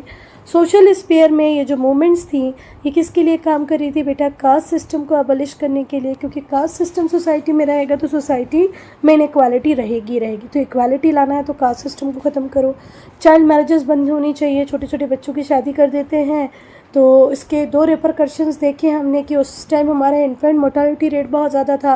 बच्चे को डिलीवर करते टाइम मदर की डेथ हो जाती थी, कई बार बच्चों की डेथ हो जाती थी। फिर हमारी पॉपुलेशन ग्रोथ भी बहुत ज़्यादा तेज़ी से हो रही थी, तो चाइल्ड मैरिजेस के ऊपर काम किया। डाउरी सिस्टम, दहेज प्रथा, इसको बंद करवाया गया। पर्दा सिस्टम के बारे में बात की गई। सती तो बहुत ही इनह्यूमन प्रैक्टिस थी कि भाई मरे हुए पति के साथ जिंदा औरत को भी जला दिया जाता था। देन इन्फेंटिसाइड मतलब अगर लड़की हुई है तो लड़की को पैदा होते ही मार दिया जाना। ठीक है। तो हमारी सोसाइटी में बहुत सारे सोशल एबल थे, जैसे बच्चों की शादी कर देना, कास्ट सिस्टम, डाउरी, पर्दा, सती, इन्फेंटिसाइड, इन सबको क्या किया गया बेटा? एबलिश करने की कोशिश की गई। एकदम से एक रात में सब कुछ नहीं हुआ, पर ग्रेजुअली धीरे धीरे हो गया। अब हम लोग देखते हैं डाउरी तो हमारी सोसाइटी में आज तक प्रिवेल कर रही है। आप इंटीरियर विलेज एरियाज़ में चले जाओ तो वहाँ पर चाइल्ड मैरिजेस भी हो रही हैं। तो हमारे जो रिफॉर्मर्स थे उन्होंने लॉन्च किया क्रूसेड का मतलब होता है धर्म युद्ध। और ये धर्म युद्ध किसके खिलाफ लॉन्च किया उन लोगों ने? सोसाइटी के खिलाफ, लीगल इनइक्वालिटीज़ के खिलाफ। तो जो हमारे रिफॉर्मर्स थे उन्होंने लॉन्च किया crusade against social and legal inequalities. समाज में जो इनइक्वालिटीज़ थी, लीगल जो इनइक्वालिटीज़ थी, उन सबको ख़त्म करने की बात की, उनके प्रति युद्ध छेड़ दिया। अगर हम धार्मिक मामले की बात करें कि रिलीजियस स्पेयर में क्या क्या हुआ, तो ये जो रिफॉर्म मूवमेंट थी ये कॉम्बैट कर रही थी, लड़ रही थी किससे? रिलीजियस सुपरस्टिशंस से, जो धार्मिक रूढ़िवादिता थी। ठीक है। जो कुछ सेट स्टैंडर्ड्स थे उसके अगेंस्ट में लड़ना चालू किया। किसने? हमारे रिफॉर्मर्स ने, जिनसे लड़ना इतना आसान था नहीं बेटा, है ना, पर किया हमारे रिफॉर्मर्स ने। कुछ रिफॉर्मर्स तो बेचारे सफ़र भी बहुत ज़्यादा किए, पर फिर भी उन्होंने अपने कदमों को पीछे नहीं लिया, काम करते गए। कॉम्बैट करने का मतलब होता है लड़ाई करना, ठीक है। और ये जो वर्ड सुपरस्टिशियस है, इसका मीनिंग होता है ये जो वहम पाल रखा था हमने, ऐसा करोगे तो ऐसा हो जाएगा, उससे लड़ाई की हमारे रिफॉर्मर्स ने। इन्होंने अटैक किया आइडोलेट्री पे। आइडोलेट्री का मतलब होता है मूर्ति पूजा। तो हमारे जितने भी सोशल रिफॉर्मर्स थे वो मूर्ति पूजा के खिलाफ थे कि भाई मूर्ति पूजा नहीं होनी चाहिए। पॉलीथिज्म मतलब होता है, पॉलीथिज्म का मतलब होता है बेटा बहुदेववाद।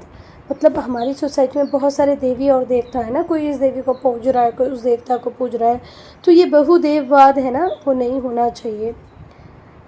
अच्छा, फिर बाद में कुछ लोगों ने इसको पॉजिटिवली एक्सेप्ट किया, पर ये एक बड़ी प्रॉब्लम थी जिसके ऊपर भी हमारे रिफॉर्मर्स अटैक करते थे। तो मूर्ति पूजा पे, बहुदेववाद पे, हेरिडेटरी प्रीस्टहुड पे। क्या होता था, जो पंडित होता था, है ना, जो राजा के राज्य में पत्रिका कुंडली देखने का काम करता था, मंदिरों में होता था, वो पोजीशन हेरिडेटरी कर दी गई कि वो भाई पंडित को संस्कृत का नॉलेज अच्छा है, उसको एस्ट्रोलॉजी आती है, तो वो कर रहा है, ये ओके बात है। पर उसके बेटे को भी क्या उतना सब कुछ आता होगा, आता हो या नहीं आता हो, प्रीस्टहुड की पोजीशन हेरिडेटरी हुआ करती थी। ये भी एक प्रॉब्लम वाली बात थी जो रिफॉर्मर्स को पसंद नहीं थी। ये जो मूवमेंट्स थी, this movements fought for individual liberty. जितनी भी मूवमेंट थी किस लिए की जा रही थी बेटा, कि हर एक व्यक्ति को, हर एक इंसान को लिबर्टी मिले और सोसाइटी में इक्वालिटी। बेटा ये जो रिफॉर्मर्स थे, जो इंडिविजुअल लिबर्टी के लिए, सोशल इक्वालिटी के लिए काम कर रहे थे, ये एक दो व्यक्ति नहीं थे बेटा। इंडिया के डिफरेंट पॉकेट्स में डिफरेंट लोग इस के लिए काम कर रहे थे कि हमारा समाज सुधरे, हमारे धर्म में सुधार आए। तो हम कुछ प्रोमिनेंट लीडर्स की बात यहाँ पर करेंगे। Prominent reform movements were started by, अब अगर हम बात करें प्रोमिनेंट लोगों की, तो प्रोमिनेंट लोगों में आ जाएंगे राजा राम मोहन रॉय, दयानंद सरस्वती, स्वामी विवेकानंद, सर सैयद अहमद खान, ठीक है। अगर हम प्रोमिनेंट रिफॉर्म मूवमेंट की बात करें तो उनको लॉन्च करने वाले कौन कौन होंगे? फिर राजा राम मोहन रॉय। मतलब अगर व्यक्ति इम्पॉर्टेंट है तो उसका मूवमेंट भी इम्पॉर्टेंट है। राजा राम मोहन रॉय ने बनाई ब्रह्मो समाज, स्वामी दयानंद सरस्वती ने बनाई आर्य समाज, स्वामी विवेकानंद ने बनाया रामकृष्ण मिशन, और ज्योतिबा फुले ने बनाया सत्य शोधक समाज। तो बहुत सारे प्रोमिनेंट लीडर्स थे जो उस टाइम में काम कर रहे थे सोसाइटी को सुधारने के लिए, धर्म को सुधारने के लिए।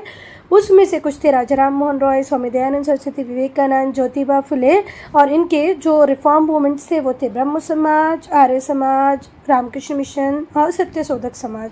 सबसे पहले हम राजा राम मोहन रॉय को पढ़ेंगे। तो ये एक बहुत ही महान समाज और धर्म सुधारक थे। कब के? 19वीं सेंचुरी के। ये चाहते थे कि हमारे धर्म से, हमारे समाज से सारी बुराइयां दूर हो जाएं, ठीक है। जिस टाइम में राजा राम मोहन रॉय थे 19वीं सेंचुरी में, उस टाइम में बंगाल में धर्म में भी, समाज में भी बहुत सारी बुराइयां प्रेवलेंट थी मतलब उस टाइम में, ठीक है। तो उनको लगता था कि नहीं यार भाई, ये सारी बुराइयों को सोसाइटी से दूर होना चाहिए। तो ये अपनी कंट्री को भी बहुत लव करते थे, जिस एरिया में रहते थे, अपनी लैंग्वेज को, अपने एरिया में रहने वाले लोगों को बहुत प्यार करते थे। मतलब इनको ऐसे लगता था कि भाई ये जो लोग हैं ये मेरे ही हैं, ये जो कंट्री है ये मेरी है, ये स्टेट है मेरा ही है। He was deeply moved by the love for his people. अपने लोगों को प्यार करते थे, अपनी कंट्री को वो बहुत पसंद करते थे, राष्ट्रवाद उनके मन में था, और पूरा जीवन इन्होंने बहुत मेहनत की, बहुत वर्क हार्ड किया थ्रू आउट हिज लाइफ, है ना, अपने धर्म को सुधारने के लिए, अपने समाज को सुधारने के लिए। इंटेलेक्चुअल वर्क भी किया और पॉलिटिकल रिजनरेशन के ऊपर भी काम किया कि भाई राजनीतिक रूप से भी हम सक्षम हो, है ना, बौद्धिक क्षमताएं भी हम इंडियंस की बढ़ें, समाज भी सुधरे, धर्म भी सुधरे। इसके लिए इन्होंने अपनी पूरी एंटायर लाइफ को डेडिकेट किया। इनकी अप्रोच क्या थी टुवर्ड्स रिलीजन?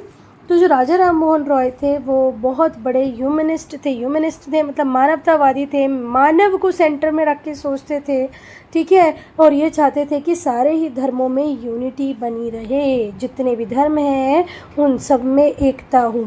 जब ये यंग मैन रहे तो इन्होंने, मतलब जब ये यंग थे तो इन्होंने संस्कृत को पढ़ा, हिंदू फिलॉसफी को पढ़ा, कुरान को भी पढ़ा, पर्शियन अरेबिक लिटरेचर को पढ़ा। एक व्यक्ति ऐसे ही इतना महान नहीं हो जाता है बेटा, उन्होंने इतना कुछ पढ़ा था, इतनी लैंग्वेजेस उनको आती थी कि उनके अंदर से जो भी बातें बाहर निकलती थी वो सब ऐसे लगती थी कि यार क्या बात है ना। उन्होंने इतना पढ़ के अपनी वोकैबुलरी को इतना स्ट्रॉन्ग कर लिया था, अपनी सोच को इतना परिपक्व कर लिया था कि उनके द्वारा बोला गया हर शब्द, हर सेंटेंस बहुत इंपॉर्टेंस रखता था।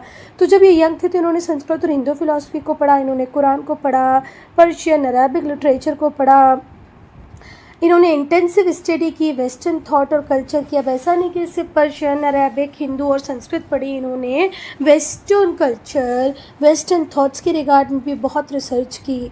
बाइबल को पढ़ा, ठीक है, टू स्टडी। और बाइबल को पढ़ना आसान नहीं था क्योंकि बाइबल को पढ़ने के लिए आपको ग्रीक आनी चाहिए थी, हिब्रू आनी चाहिए थी। तो इन्होंने बाइबल पढ़ पाए इसीलिए पहले ग्रीक सीखी, हिब्रू सीखी। ही रोट इन पर्शियन, इन्होंने पर्शियन में लिखा गिफ्ट टू मोनोथीस्ट। राजा राम मोहन रॉय ने पर्शियन लैंग्वेज में लिखा है गिफ्ट टू मोनोथीस्ट, जिसमें इन्होंने अपने आइडिया को फॉरवर्ड लेके आए हैं कि इतने सारे भगवान में बिलीव रखने की कोई ज़रूरत नहीं है, आपको सिंगल गॉड की पूजा करनी चाहिए।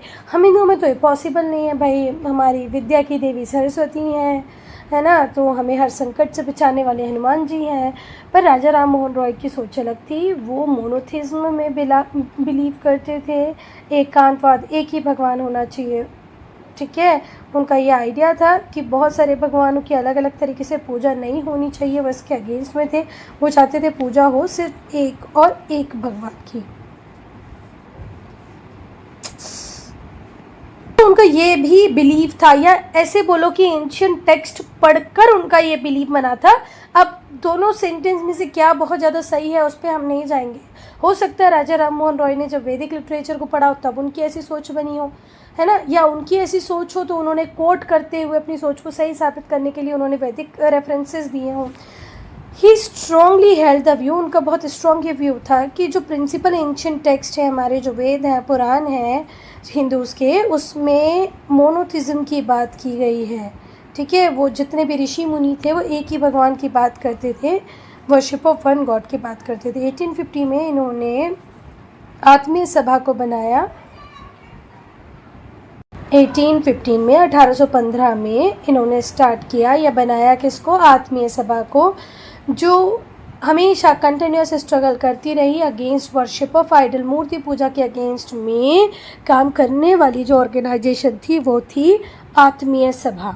आत्मीय सभा, और ये जो आत्मीय सभा थी ये सिर्फ मूर्ति पूजा, आइडल वर्शिप के खिलाफ नहीं थी बेटा। जितने भी रिलीजियस रिचुअल्स हुआ करते थे, वो रिचुअल्स जिनका कोई सर कोई पैर नहीं होता, उन बिना सर पैर के रिचुअल्स के अगेंस्ट में भी हमेशा राजा राम मोहन रॉय खड़े रहे। 1828 में इन्होंने किसको बनाया बेटा, ब्रह्मो समाज को बनाया, ब्रह्मो सभा को बनाया। 1828 में इन्होंने ब्रह्मो सभा को बनाया, जिसको बाद में क्या बोला जाने लगा, ब्रह्म समाज। तो ब्रह्मो जो समाज है वो पहले क्या हुआ करता था, ब्रह्मो सभा।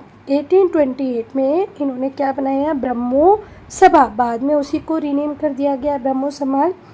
जो ब्रह्मो समाज था वो बिलीव करता था मोनोथिज्म में, एक ही भगवान पे, वर्शिप ऑफ वन गॉड पे, और वो आइडल वर्शिप को बहुत ज़्यादा कंडेम करता था कि भाई मूर्ति पूजा तो होनी ही नहीं चाहिए। ये जो ब्रह्म समाज था इसका जोर किस पे था, किस पे एम्फेसिस ये देते थे कि प्रेयर होनी चाहिए, आप एक जगह शांति से बैठ के भगवान से प्रार्थना करें, इससे वो सब कुछ मिलेगा जो आपको मूर्ति पूजा से नहीं मिलने वाला। ये मेडिटेशन की बात करते थे। देखो मेडिटेशन तो पर्सनली सबके लिए बहुत ज़रूरी है, आपको अगर मेंटली फिट रहना है तो मेडिटेशन करना चाहिए। चैरिटी, दान दक्षिणा दो, मोरालिटी, नैतिक के आधार पे चलो, ऐसा नहीं कि एक मर्डर कर दिया और मंदिरों में इतना कुछ दान दक्षिणा दे दिया आपके पाप बराबर, ऐसा कुछ नहीं।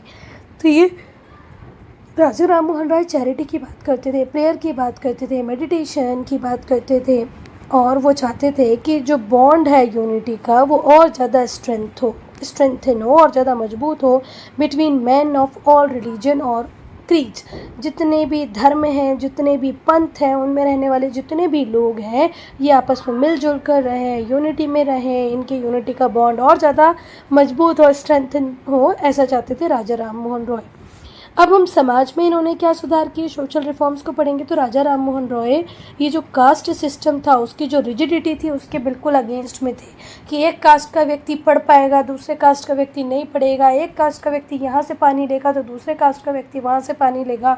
तो ये जो सारी चीज़ें थी इसके अगेंस्ट में थे राजा राम मोहन रॉय। इन्होंने पूरा के पूरा कैंपेन खोल के रख दिया, कैंपेन किया सती प्रथा को एबलिश करने के लिए, हटाने के लिए, पर्दा सिस्टम को ख़त्म करने के लिए।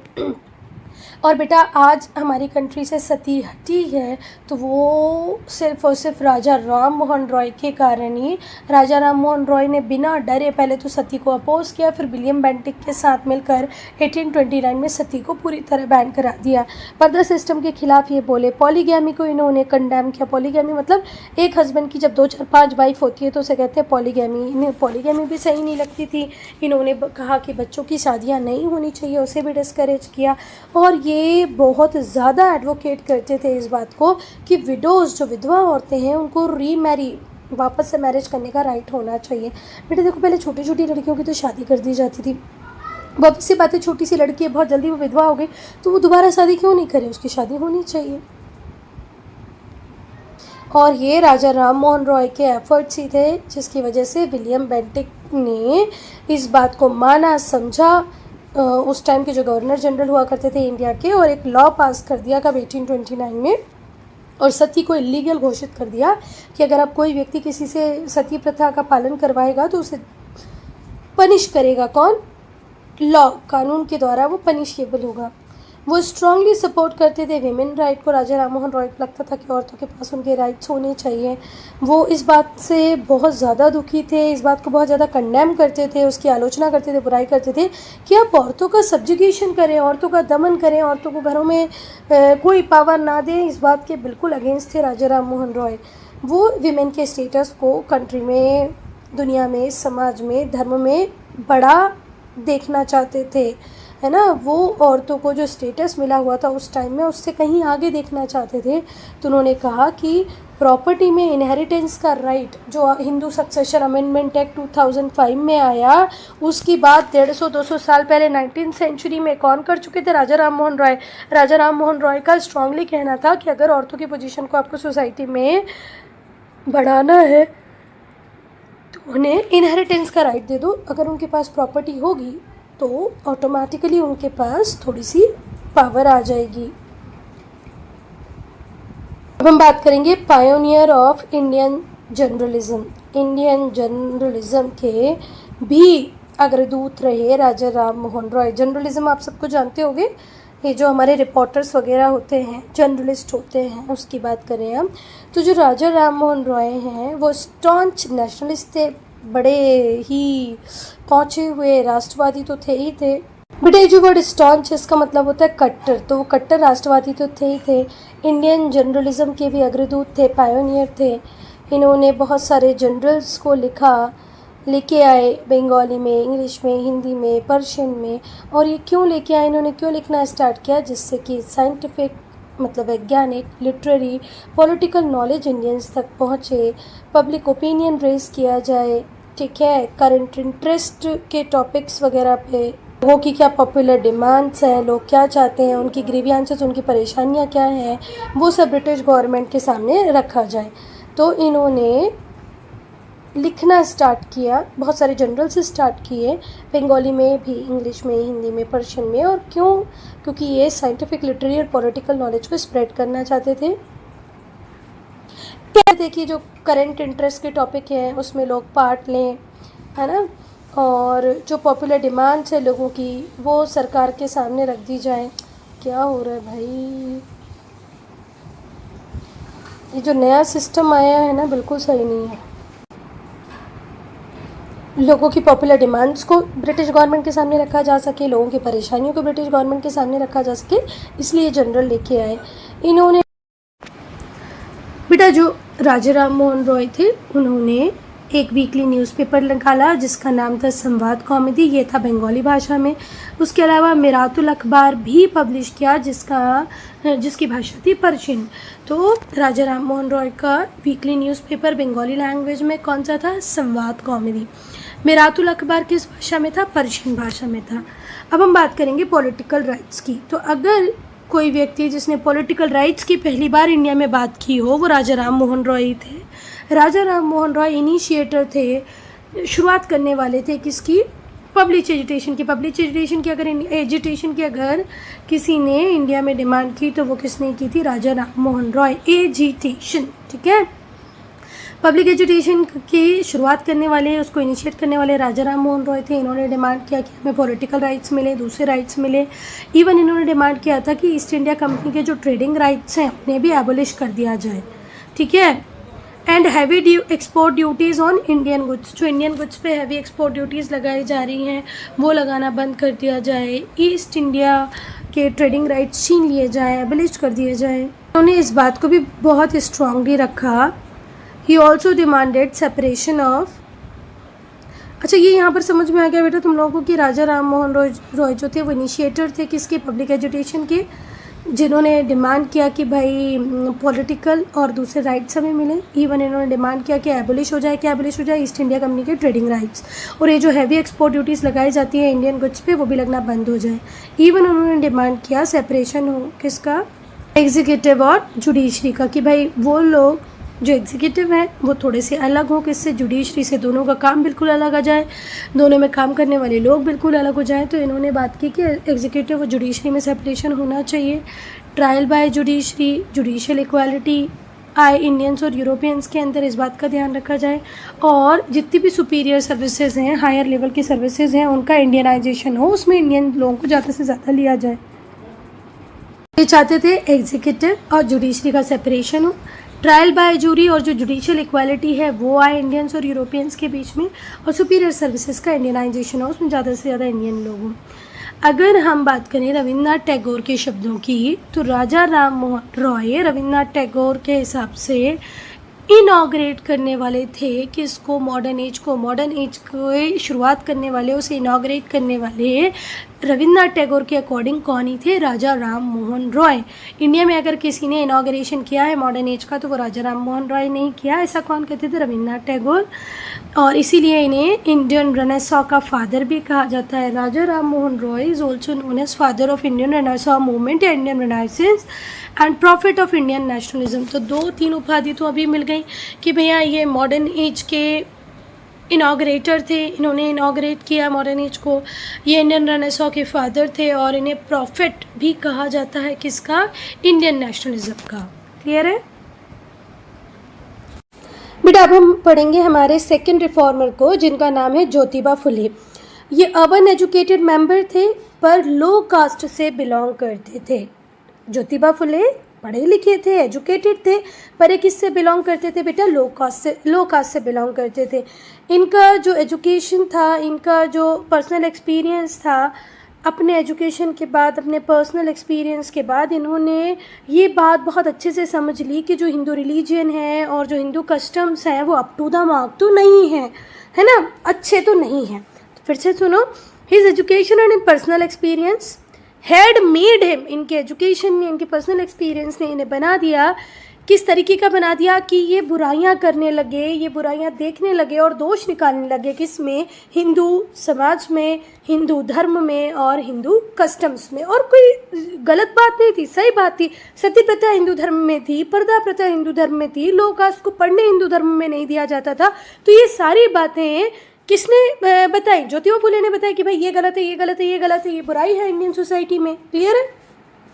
अब हम बात करेंगे upliftment of women. Jyotiba Phule ने बहुत ज़्यादा काम किया औरतों की कंडीशन को सुधारने के लिए, औरतों के अपलिफ्टमेंट के लिए, उन्हें बढ़ावा देने के लिए। इनका मानना था, ज्योतिबा फुले का मानना था कि जो विमेन होती हैं वो मेन से सुपीरियर होती हैं, औरतें आदमियों से ज़्यादा अच्छी होती हैं, ठीक है। और हमारी सोसाइटी को चाहिए, औरतों को खुद भी चाहिए कि वो अपनी सुपीरियरिटी, अपने स्टेटस को मेंटेन रखें। वो चाहते थे कि औरतों को एजुकेशन दी जाए जिससे उनका अपलिफ्टमेंट हो, जिससे वो ग्रो करें, डेवलप करें। 1848 में ज्योतिबा फुले अपनी वाइफ के साथ, जिनका नाम था सावित्रीबाई फुले, उन्होंने पहला लड़कियों का स्कूल खोला। कहाँ पर? पुणे में। ज्योतिबा फुले की वाइफ थी सावित्री फुले, दोनों ने मिलकर लड़कियों के लिए एक स्कूल खोला। कहाँ पर? पुणे में। नेक्स्ट फ्यू ईयर्स में उन्होंने बहुत सारे स्कूल खोल दिए लड़कियों के लिए, अनटचेबल्स के लिए। बेटा जो लोग होते थे जिन्हें क्या कहा जाता था, अनटचेबल्स, उनके साथ अछूतों वाला व्यवहार किया जाता था कि तुम ये नहीं छूओगे, यहाँ से पानी नहीं लोगे, यहाँ से खाना नहीं लोगे। तो जो अनटचेबल्स थे उनके लिए भी इन्होंने स्कूल खोले और लड़कियों के लिए भी स्कूल खोले। फिर इन्होंने विडोरी मैरिज की बात की। विडोरी मैरिज की सिर्फ बात नहीं की, बहुत सारी विडोरी मैरिजेस इन्होंने करवाई, ऐसे मूवमेंट लॉन्च किए। ही pioneer the widow remarriage movement. Widow remarriage movement को भी लीड इन्होंने किया महाराष्ट्र में, और औरतों की शिक्षा के लिए काम किया। तो ज्योतिबा फुले ने पहले तो लड़कियों के लिए, औरतों के लिए स्कूल बनाए, कहाँ पर, पुणे में। फिर अनटचेबल्स के लिए स्कूल बनाए, अनटचेबल गर्ल्स के लिए स्कूल बनाए, है ना। फिर इन्होंने विडोरी मैरिज की बात की और उसके पायोनियर रहे, अग्रणी रहे। फिर इन्होंने एजुकेशन की बात की कि भैया एजुकेशन तो औरतों को भी मिलनी चाहिए, लड़कियों को तो मिलनी चाहिए, औरतों को भी मिलनी चाहिए। इन्होंने सोशियो इकोनॉमिक और जेंडर इक्वालिटी के लिए बहुत काम किया कि समाज में इक्वालिटी आए, आर्थिक रूप से इक्वालिटी आए, मेल फीमेल में इक्वालिटी रहे। वो चाहते थे कि जो डिप्रेस्ड क्लास हैं उन्हें अवेयर किया जाए, उन्हें जागरूक किया जाए कि भाई तुम्हारे भी कुछ राइट्स हैं, तुम्हारे भी कुछ अधिकार हैं, ठीक है। और जो हमारे डिप्रेस्ड क्लास है उन्हें किस तरीके से पता चलेगा कि हमारे कुछ अधिकार हैं, हमें उनके लिए लड़ना चाहिए। कब? जब हम उन्हें एजुकेट करेंगे, पढ़ाएंगे, लिखाएंगे। तो ज्योतिबा फुले का मानना था कि अगर हमें लोअर कास्ट को, डिप्रेस क्लास को उनके राइट्स के बारे में बताना है तो पहले उन्हें पढ़ाना पड़ेगा। अगर हम कास्ट स्ट्रक्चर की बात करें तो बेटा ज्योतिबा फुले का मानना था कि ये जो कास्ट स्ट्रक्चर प्रचलन में है, प्रेवलेंट है इंडिया में, ये एपिटोम है, परफेक्ट एग्जाम्पल है किसका? स्लेवरी का, गुलामी का। और इसी गुलामी को दिखाने के लिए उन्होंने कहा कि ऐसा नहीं है कि यूनाइटेड स्टेट्स ऑफ अमेरिका में ही गुलामों को खरीदा और बेचा जाता है, अफ्रीका से ले जाया जाता है। हमारे इंडिया में, हमारे अपने इंडिया के लोग लोअर कास्ट के लोगों को गुलाम बनाकर रखते हैं, ठीक है। ही कंसीडर्ड, वो कंसीडर करते थे, मानते थे कि ये जो कास्ट स्ट्रक्चर इंडिया में प्रेवलेंट है, ये बेस्ट एग्जाम्पल है, परफेक्ट एग्जाम्पल है स्लेवरी का। उन्होंने अपनी एक बहुत अच्छी बुक लिखी जो बहुत ज़्यादा फेमस हुई, जिसका नाम था गुलामगिरी। और उन्होंने उस गुलामगिरी नामक किताब जो लिखी थी, जो बहुत फेमस हुई, उसमें बहुत अच्छे से डिस्क्राइब किया है, मेंशन किया है कि भाई ये जो लोअर कास्ट है वो कितनी ज़्यादा हार्डशिप को फेस कर रही है, कितना ज़्यादा डिस्ट्रेस में है। एक तो दुनिया भर की मेहनत उनको करना पड़ता है, सोसाइटी में कोई रिकॉग्निशन नहीं मिलता, और ये उनके डिस्ट्रेस का कारण बनता है, बहुत ज़्यादा डिस्ट्रेस में वो रहती हैं। क्लियर है? और बेटा ये जो वर्ड डिस्ट्रेस है, इसका मतलब होता है अत्यधिक पीड़ा, परेशानी। एक तो दुनिया भर की मेहनत करते हैं फिर भी बेचारे परेशानी में ही रहते हैं। कौन? लोअर कास्ट के जितने भी लोग हैं जो लोअर कास्ट को बिलोंग करते हैं। कास्ट स्ट्रक्चर समझ में आया? कौन सी बुक लिखी थी ज्योतिबा फुले ने? गुलामगिरी, ठीक है। और ये इन्होंने किसको डेडिकेट की थी? स्लेव्स को। कौन से स्लेव्स को? जो यूनाइटेड स्टेट्स ऑफ अमेरिका में थे। और स्लेवरी को कंपेयर किया था इन्होंने इंडिया में कास्ट स्ट्रक्चर से। अब हम देखेंगे social justice for lower caste, कैसे ज्योतिबा फुले क्या लेके आए? सोशल जस्टिस लेके आए, किसके लिए? नीची जात के लोगों के लिए, लोअर कास्ट लोगों के लिए। इन्होंने सत्य शोधक समाज बनाया। क्या बनाया? सत्य शोधक समाज, सोसाइटी ऑफ ट्रुथ सीकर्स। कब बनाया बेटा? 1873 में सत्य शोधक समाज बनाया, सोसाइटी ऑफ ट्रुथ सीकर्स। कब बनाया? 1873 में बनाया। और इस सोसाइटी का एम था कि सोशल जस्टिस लेके आया जाए, किसके लिए? सोसाइटी के वीकर सेक्शंस के लिए। कमज़ोर वर्ग जो भी होगा, पिछड़ा वर्ग जो भी होगा, जो सोसाइटी की मेन स्ट्रीम का पार्ट नहीं होगा, उसके लिए सोशल जस्टिस लाया जाए। और इसी सोशल जस्टिस को लाने के लिए इन्होंने क्या बनाए? सत्य शोधक समाज। कब बनाया बेटा? 1873 में, सोसाइटी ऑफ ट्रुथ सीकर्स। अब हम पढ़ेंगे बेटा कि सोशल रिलीजियस जो रिफॉर्म मूवमेंट्स हुई इंडिया में, उसका क्या इम्पैक्ट पड़ा, क्या इफेक्ट हुआ नेशनलिज्म की ग्रोथ पर। देखो अभी हमने पढ़ा राजा राम मोहन राय अपना काम कर रहे हैं, दयानंद सरस्वती कर रहे हैं, ज्योतिबा फुले कर रहे हैं, तो ये सब अपने अपने लेवल पे काम कर रहे हैं। तो इन्होंने जब सोसाइटी को सुधारा, समाज को सुधारा, धर्म में सुधार लेके आए, तो उसका हमारे नेशनलिज्म की ग्रोथ पे क्या इम्पैक्ट आया, क्या इफेक्ट हुआ। तो बेटा जो सोशियो रिलीजियस रिफॉर्म्स मूवमेंट्स थी, उन्होंने इंडियन नेशनलिज्म के लिए भी बहुत कुछ कंट्रीब्यूट किया। और बेटा ये जो वर्ड ऑनसेट है ना, इसका मतलब होता है किसी चीज़ की शुरुआत करना, तो इंडियन नेशनलिज्म की शुरुआत ही कहाँ से हुई? सोशियो रिलीजियस रिफॉर्म्स मूवमेंट से। ठीक है, अगर हमारे reformers socio religious reform movements नहीं लाते तो हो सकता है नेशनलिज्म की फीलिंग को आने में अभी और टाइम लग जाता। अब हम पढ़ेंगे कैसे हुआ ऐसे। देखो, स्वामी दयानंद और स्वामी विवेकानंद इन्होंने प्रोक्लेम किया कि इंडियन कल्चर और सिविलाइजेशन बहुत ही ज़्यादा सुपीरियर है, और इसकी सुपीरियॉरिटी को ये दोनों ही सामने लेके आए। नहीं तो अंग्रेज़ों ने तो इस तरीके का माहौल क्रिएट किया था कि हम अपने कल्चर से दूर जा रहे थे, हम अपने कल्चर में बुराइयां ढूंढ रहे थे, उसको इन्फीरियर समझते थे। तो स्वामी दयानंद ने भी, स्वामी विवेकानंद ने भी प्रोक्लेम किया इस बात को कि भाई इंडियन कल्चर और सिविलाइजेशन बहुत ज़्यादा सुपीरियर है, इसकी सुपीरियॉरिटी उन्होंने सबको बताई। और बेटा ये जो वर्ड है प्रोक्लेम, इसका मतलब क्या होता है? घोषणा करना, सबको बताना। तो स्वामी दयानंद ने, विवेकानंद ने सबको बताया कि भाई इस इंडियन कल्चर को समझो, इस सिविलाइजेशन को जानो, हम बहुत श्रेष्ठ हैं। तो बेटा हमारे रिफॉर्मर्स ने किसको कंडेम किया है? अनटचेबिलिटी को और कास्ट सिस्टम को। और किस आइडिया को प्रमोट किया है? ब्रदरहुड और इक्वालिटी। इनका जो आइडिया था ब्रदरहुड, आपसी भाईचारे का, सब समानता का, कि सोसाइटी में सब लोग समान हैं, इसने अट्रैक्ट किया बहुत सारे लोअर कास्ट पीपल को। बहुत सारे लोअर कास्ट जो लोग थे वो बहुत ज़्यादा एसोसिएटेड, अटैच्ड फील करने लगे हमारे सोशल रिफॉर्मर्स से। क्यों? क्योंकि social reformers untouchability caste system को तो बुरा बोलते ही थे, पर इक्वालिटी को प्रमोट करते थे, ब्रदरहुड को प्रमोट करते थे। नेक्स्ट, जो रिफॉर्मर्स थे उन्होंने लोगों को पढ़ाया, बताया, समझाया कि आपको विमेन की इम्पोर्टेंस को समझना पड़ेगा, विमेन को इग्नोर करना बंद करना पड़ेगा, क्योंकि हमारी 50% पॉपुलेशन विमेन की है, जो हमारी बच्चों की अपब्रिंगिंग करती है, हमारे घर को घर बनाती है। तो भाई उसके लिए आपको कुछ ना कुछ तो करना पड़ेगा, उसको आगे की तरफ लाओ, आपकी फैमिली अपने आप सुधर जाएगी, ऐसा रिफॉर्मर्स समझाते थे। Who could participate in national movement, और ये भी बताते थे कि भाई नेशनल मूवमेंट में भी औरतें पार्ट ले सकती हैं, हमारी सोसाइटी को रिफॉर्म हमारी औरतें कर सकती हैं। तो भाई औरतों को इग्नोर नहीं करना है, औरतों की अपनी इम्पोर्टेंस है। नेक्स्ट, इवन जो हमारे रिफॉर्मर्स थे उन्होंने प्रोटेस्ट किए थे किसके अगेंस्ट में? ब्रिटिश डोमिनेशन के अगेंस्ट में। हमारे रिफॉर्मर्स हमारी सोसाइटी को, हमारे कल्चर को तो प्रमोट कर ही रहे थे, उसे सुधारने की बात तो कर ही रहे थे, जो अच्छी चीज़ें थी उन्हें प्रमोट कर रहे थे, जो एविल्स थे उन्हें दूर कर रहे थे, पर साथ ही साथ वो ब्रिटिश डोमिनेशन के अगेंस्ट में भी प्रोटेस्ट कर रहे थे। स्वामी दयानंद सरस्वती ने पहली बार स्वराज वर्ड का यूज़ किया। तो अगर पूछा जाए स्वराज वर्ड का यूज़ सबसे पहले किसने किया, तो वो स्वामी दयानंद सरस्वती ने किया था। और इन्होंने ही स्लोगन दिया था इंडिया फॉर इंडियंस। ये स्लोगन किसका था बेटा? India for the Indians. फिर से ध्यान से सुनो, अगर स्वराज वर्ड को पहले सबसे किसी ने यूज़ किया था तो वो स्वामी दयानंद सरस्वती थे।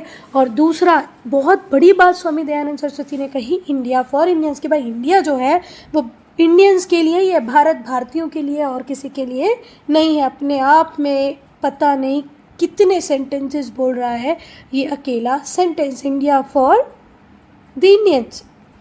नेक्स्ट, जो रिफॉर्म मूवमेंट्स थे उन्होंने एक कॉन्शियसनेस क्रिएट की।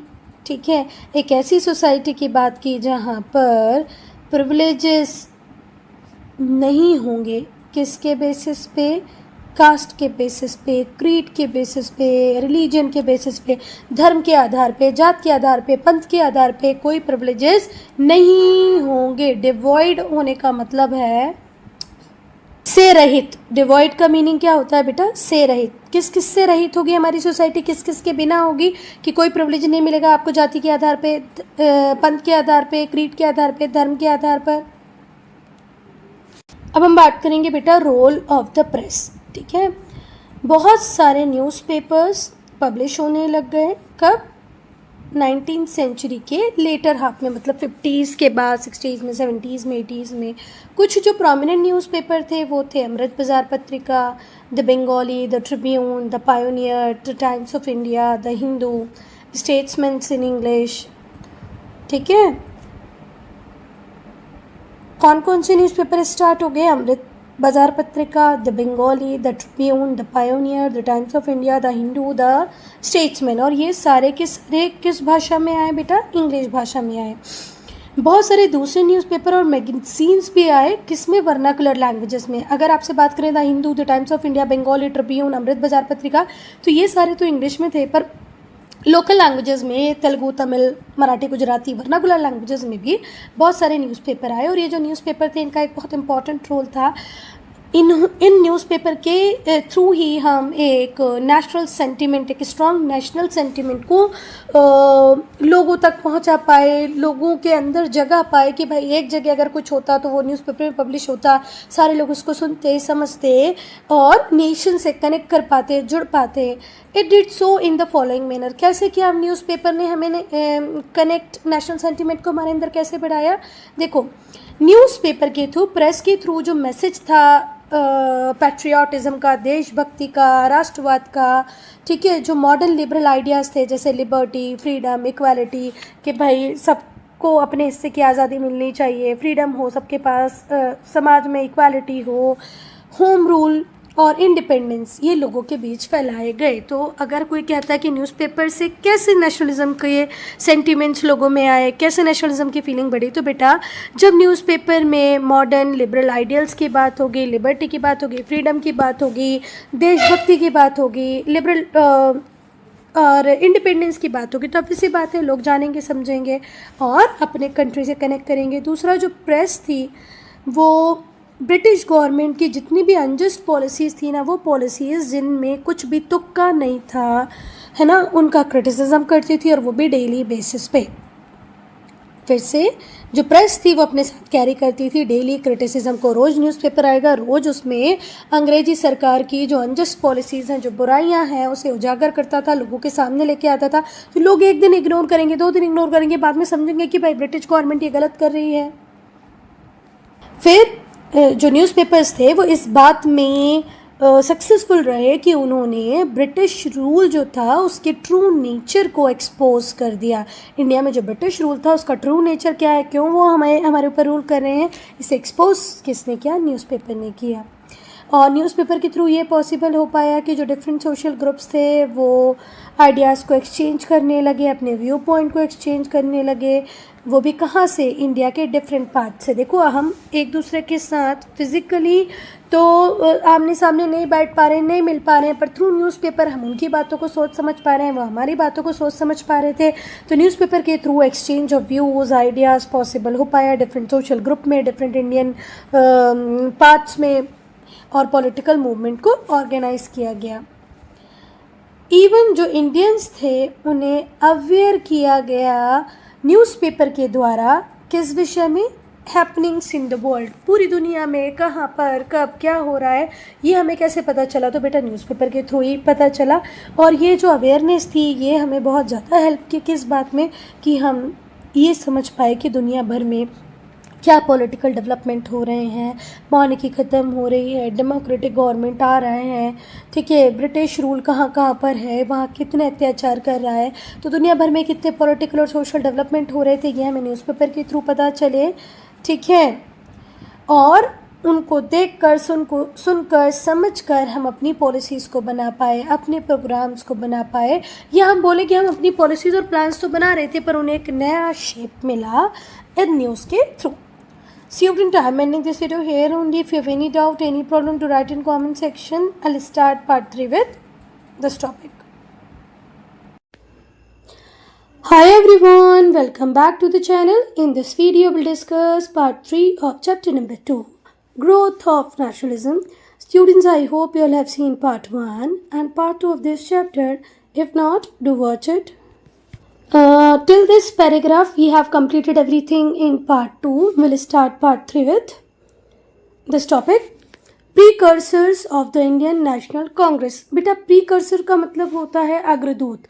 तो बेटा हम वो सारे ऑर्गेनाइजेशंस को डिस्कस करेंगे इस पैराग्राफ में जो कांग्रेस के पहले थे, जिनके बाद कांग्रेस बनी, ठीक है। कांग्रेस के पहले कौन कौन से पॉलिटिकल ऑर्गेनाइजेशंस थे इंडिया में, हम उन सबको डिस्कस करेंगे। बेटा जब तक सेकेंड हाफ आया 19th सेंचुरी का, तब तक हम ये देख चुके थे कि भाई एक नेशनल कॉन्शियसनेस लोगों के दिमाग में आ गई थी, पॉलिटिकल कॉन्शियसनेस लोगों के दिमाग में आ गई थी। तो लोगों को लगने लगा था कि यार हमारे पास भी एक पॉलिटिकल पार्टी होना चाहिए, हमें भी प्रॉपर पॉलिटिकल स्टैंड मिलना चाहिए, है ना।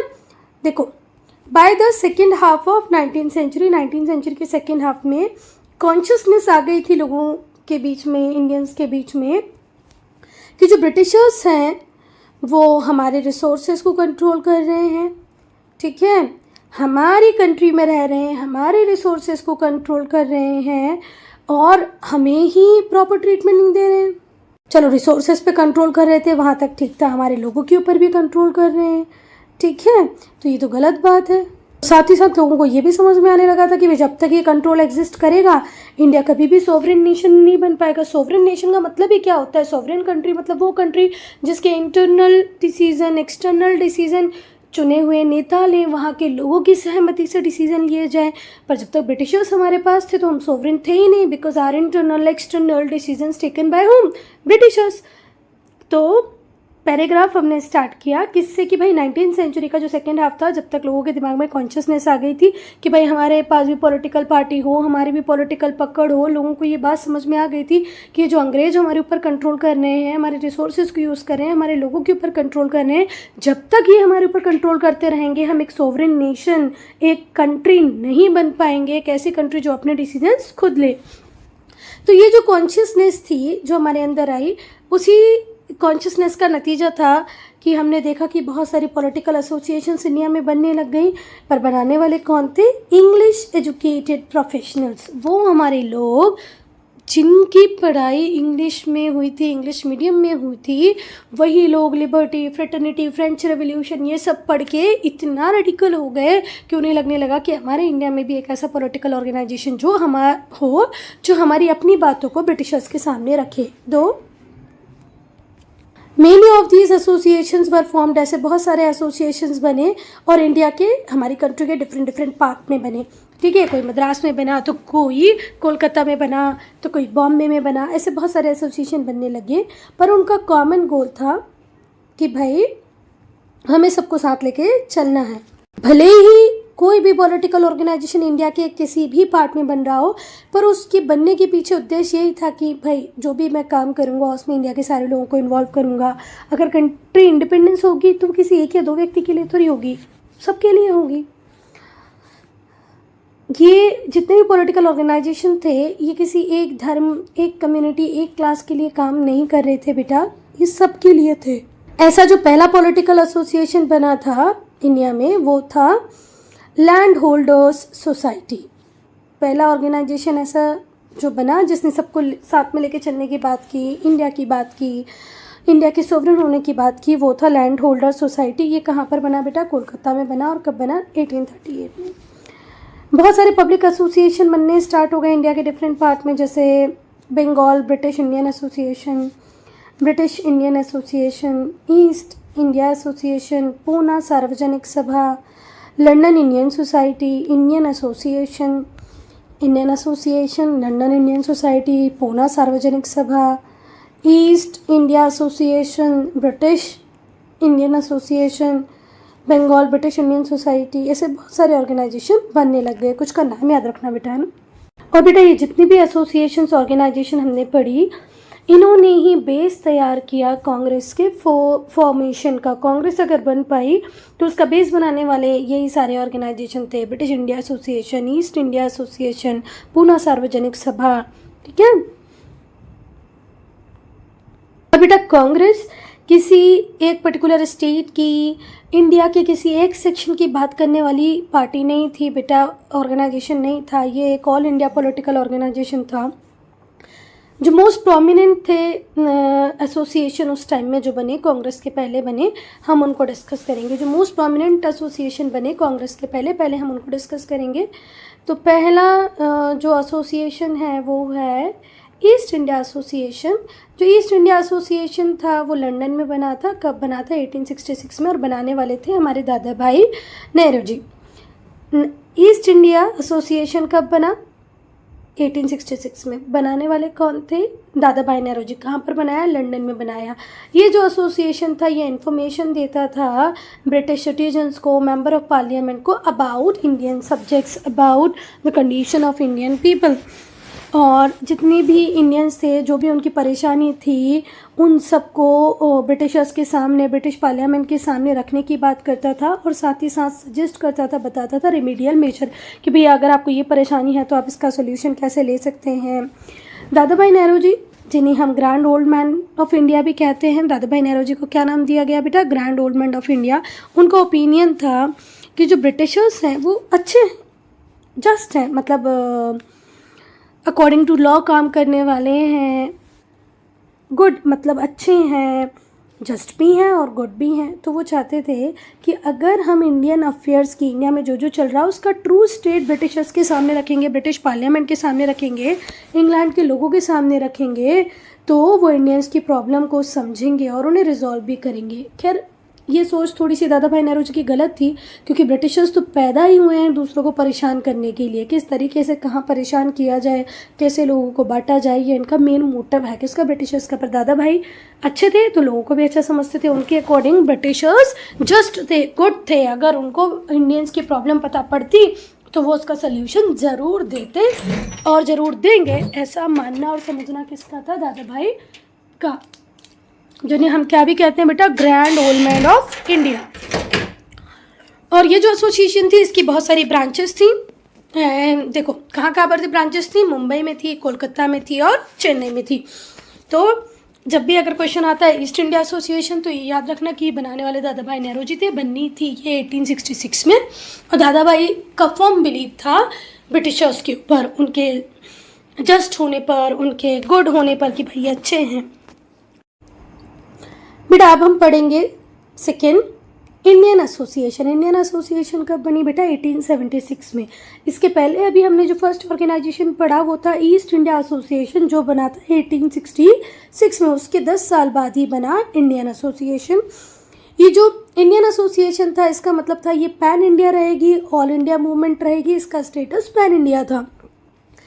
It was headed by Surendra Nath Banerjea. इसको हेड करने वाले कौन थे बेटा? सुरेंद्र नाथ बनर्जिया। इस एसोसिएशन में लॉयर्स भी थे, ठीक है, लॉयर्स थे, मतलब उन्हें कानून वगैरह सब पता ही है, तो इसका जो बेस था वो तो बहुत स्ट्रॉन्ग था। तो ये जो इंडियन एसोसिएशन थी बनी कब? 1876 में। हेड करने वाले कौन थे? सुरेंद्र नाथ बनर्जिया। ये पैन इंडिया थी, ऑल इंडिया मूवमेंट की बात करती थी। इसके अंदर लॉयर्स थे, वकील थे, और जो दूसरे प्रोफेशनल्स होते हैं वो भी थे।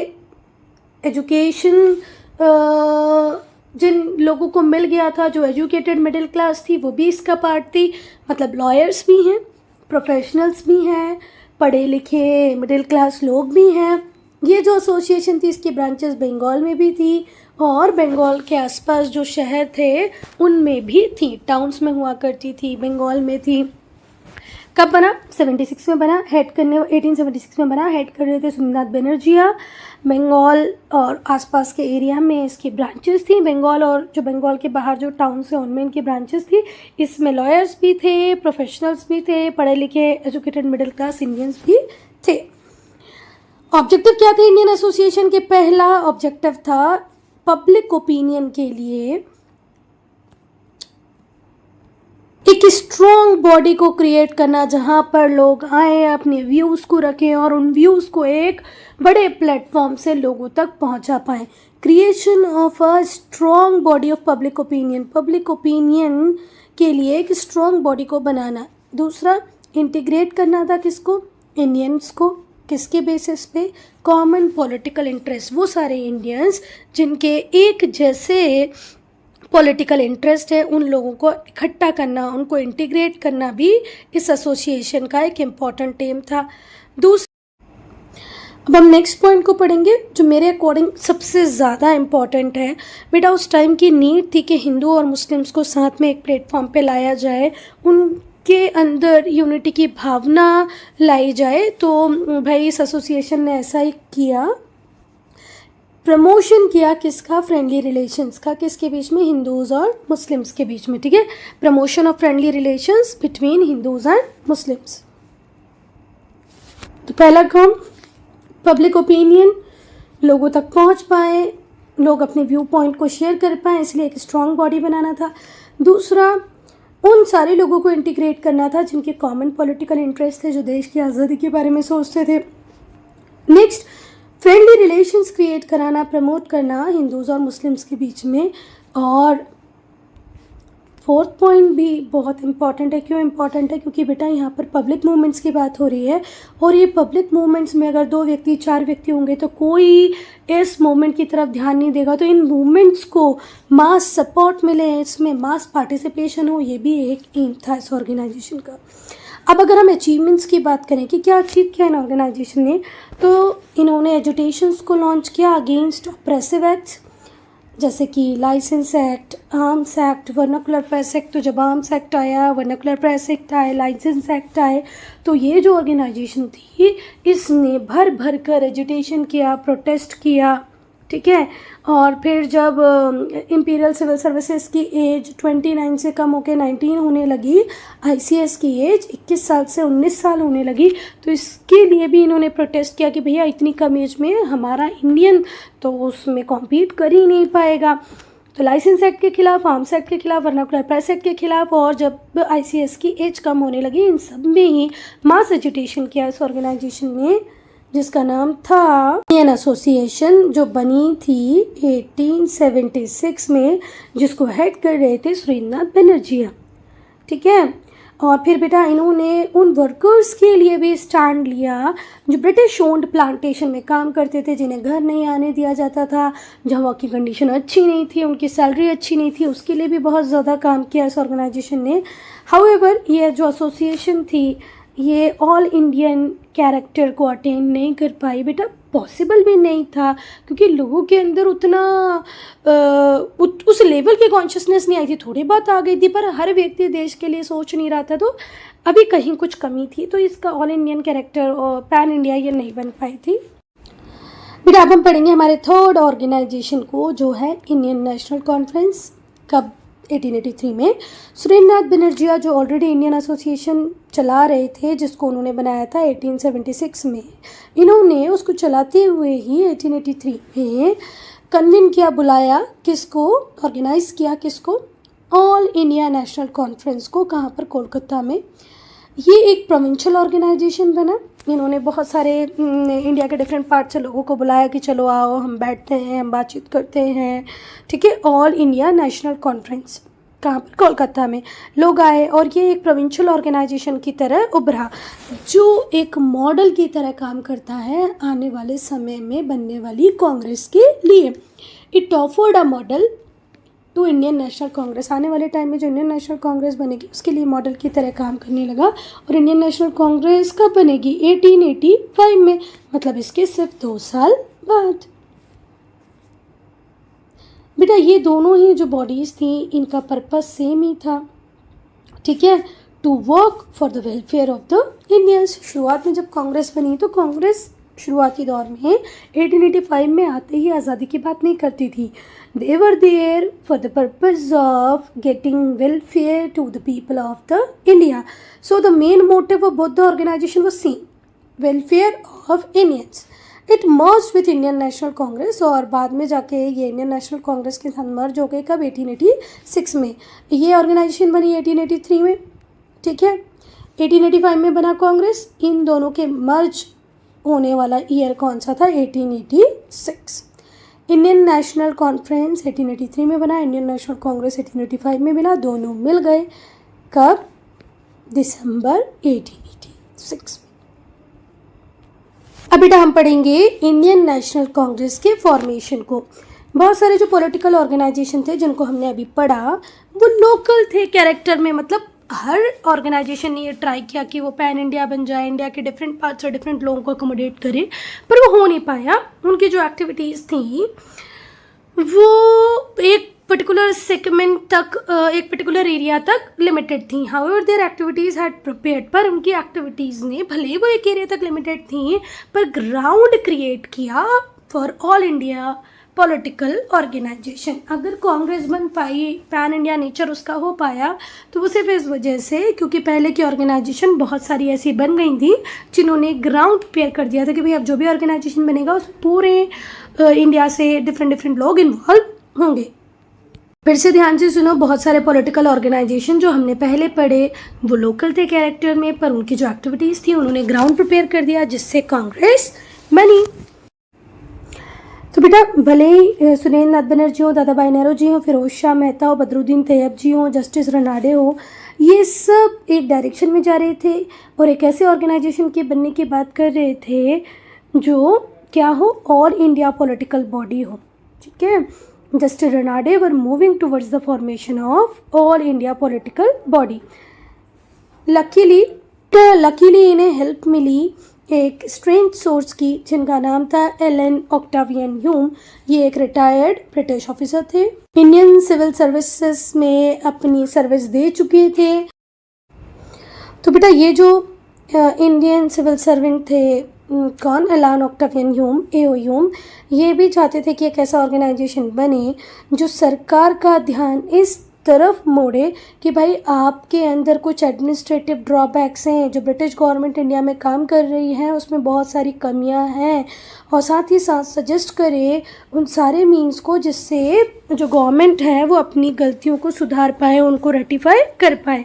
तो एलन ऑक्टावियन ह्यूम खुद भी चाहते थे कि ऐसा ऑर्गेनाइजेशन बने जो सरकार का ध्यान इस तरफ मोड़े कि भाई तुम पहले अपनी गलतियों को देखो और फिर उनको ये भी सजेस्ट करें कि आप अपनी गलतियों को कैसे सुधार सकते हो।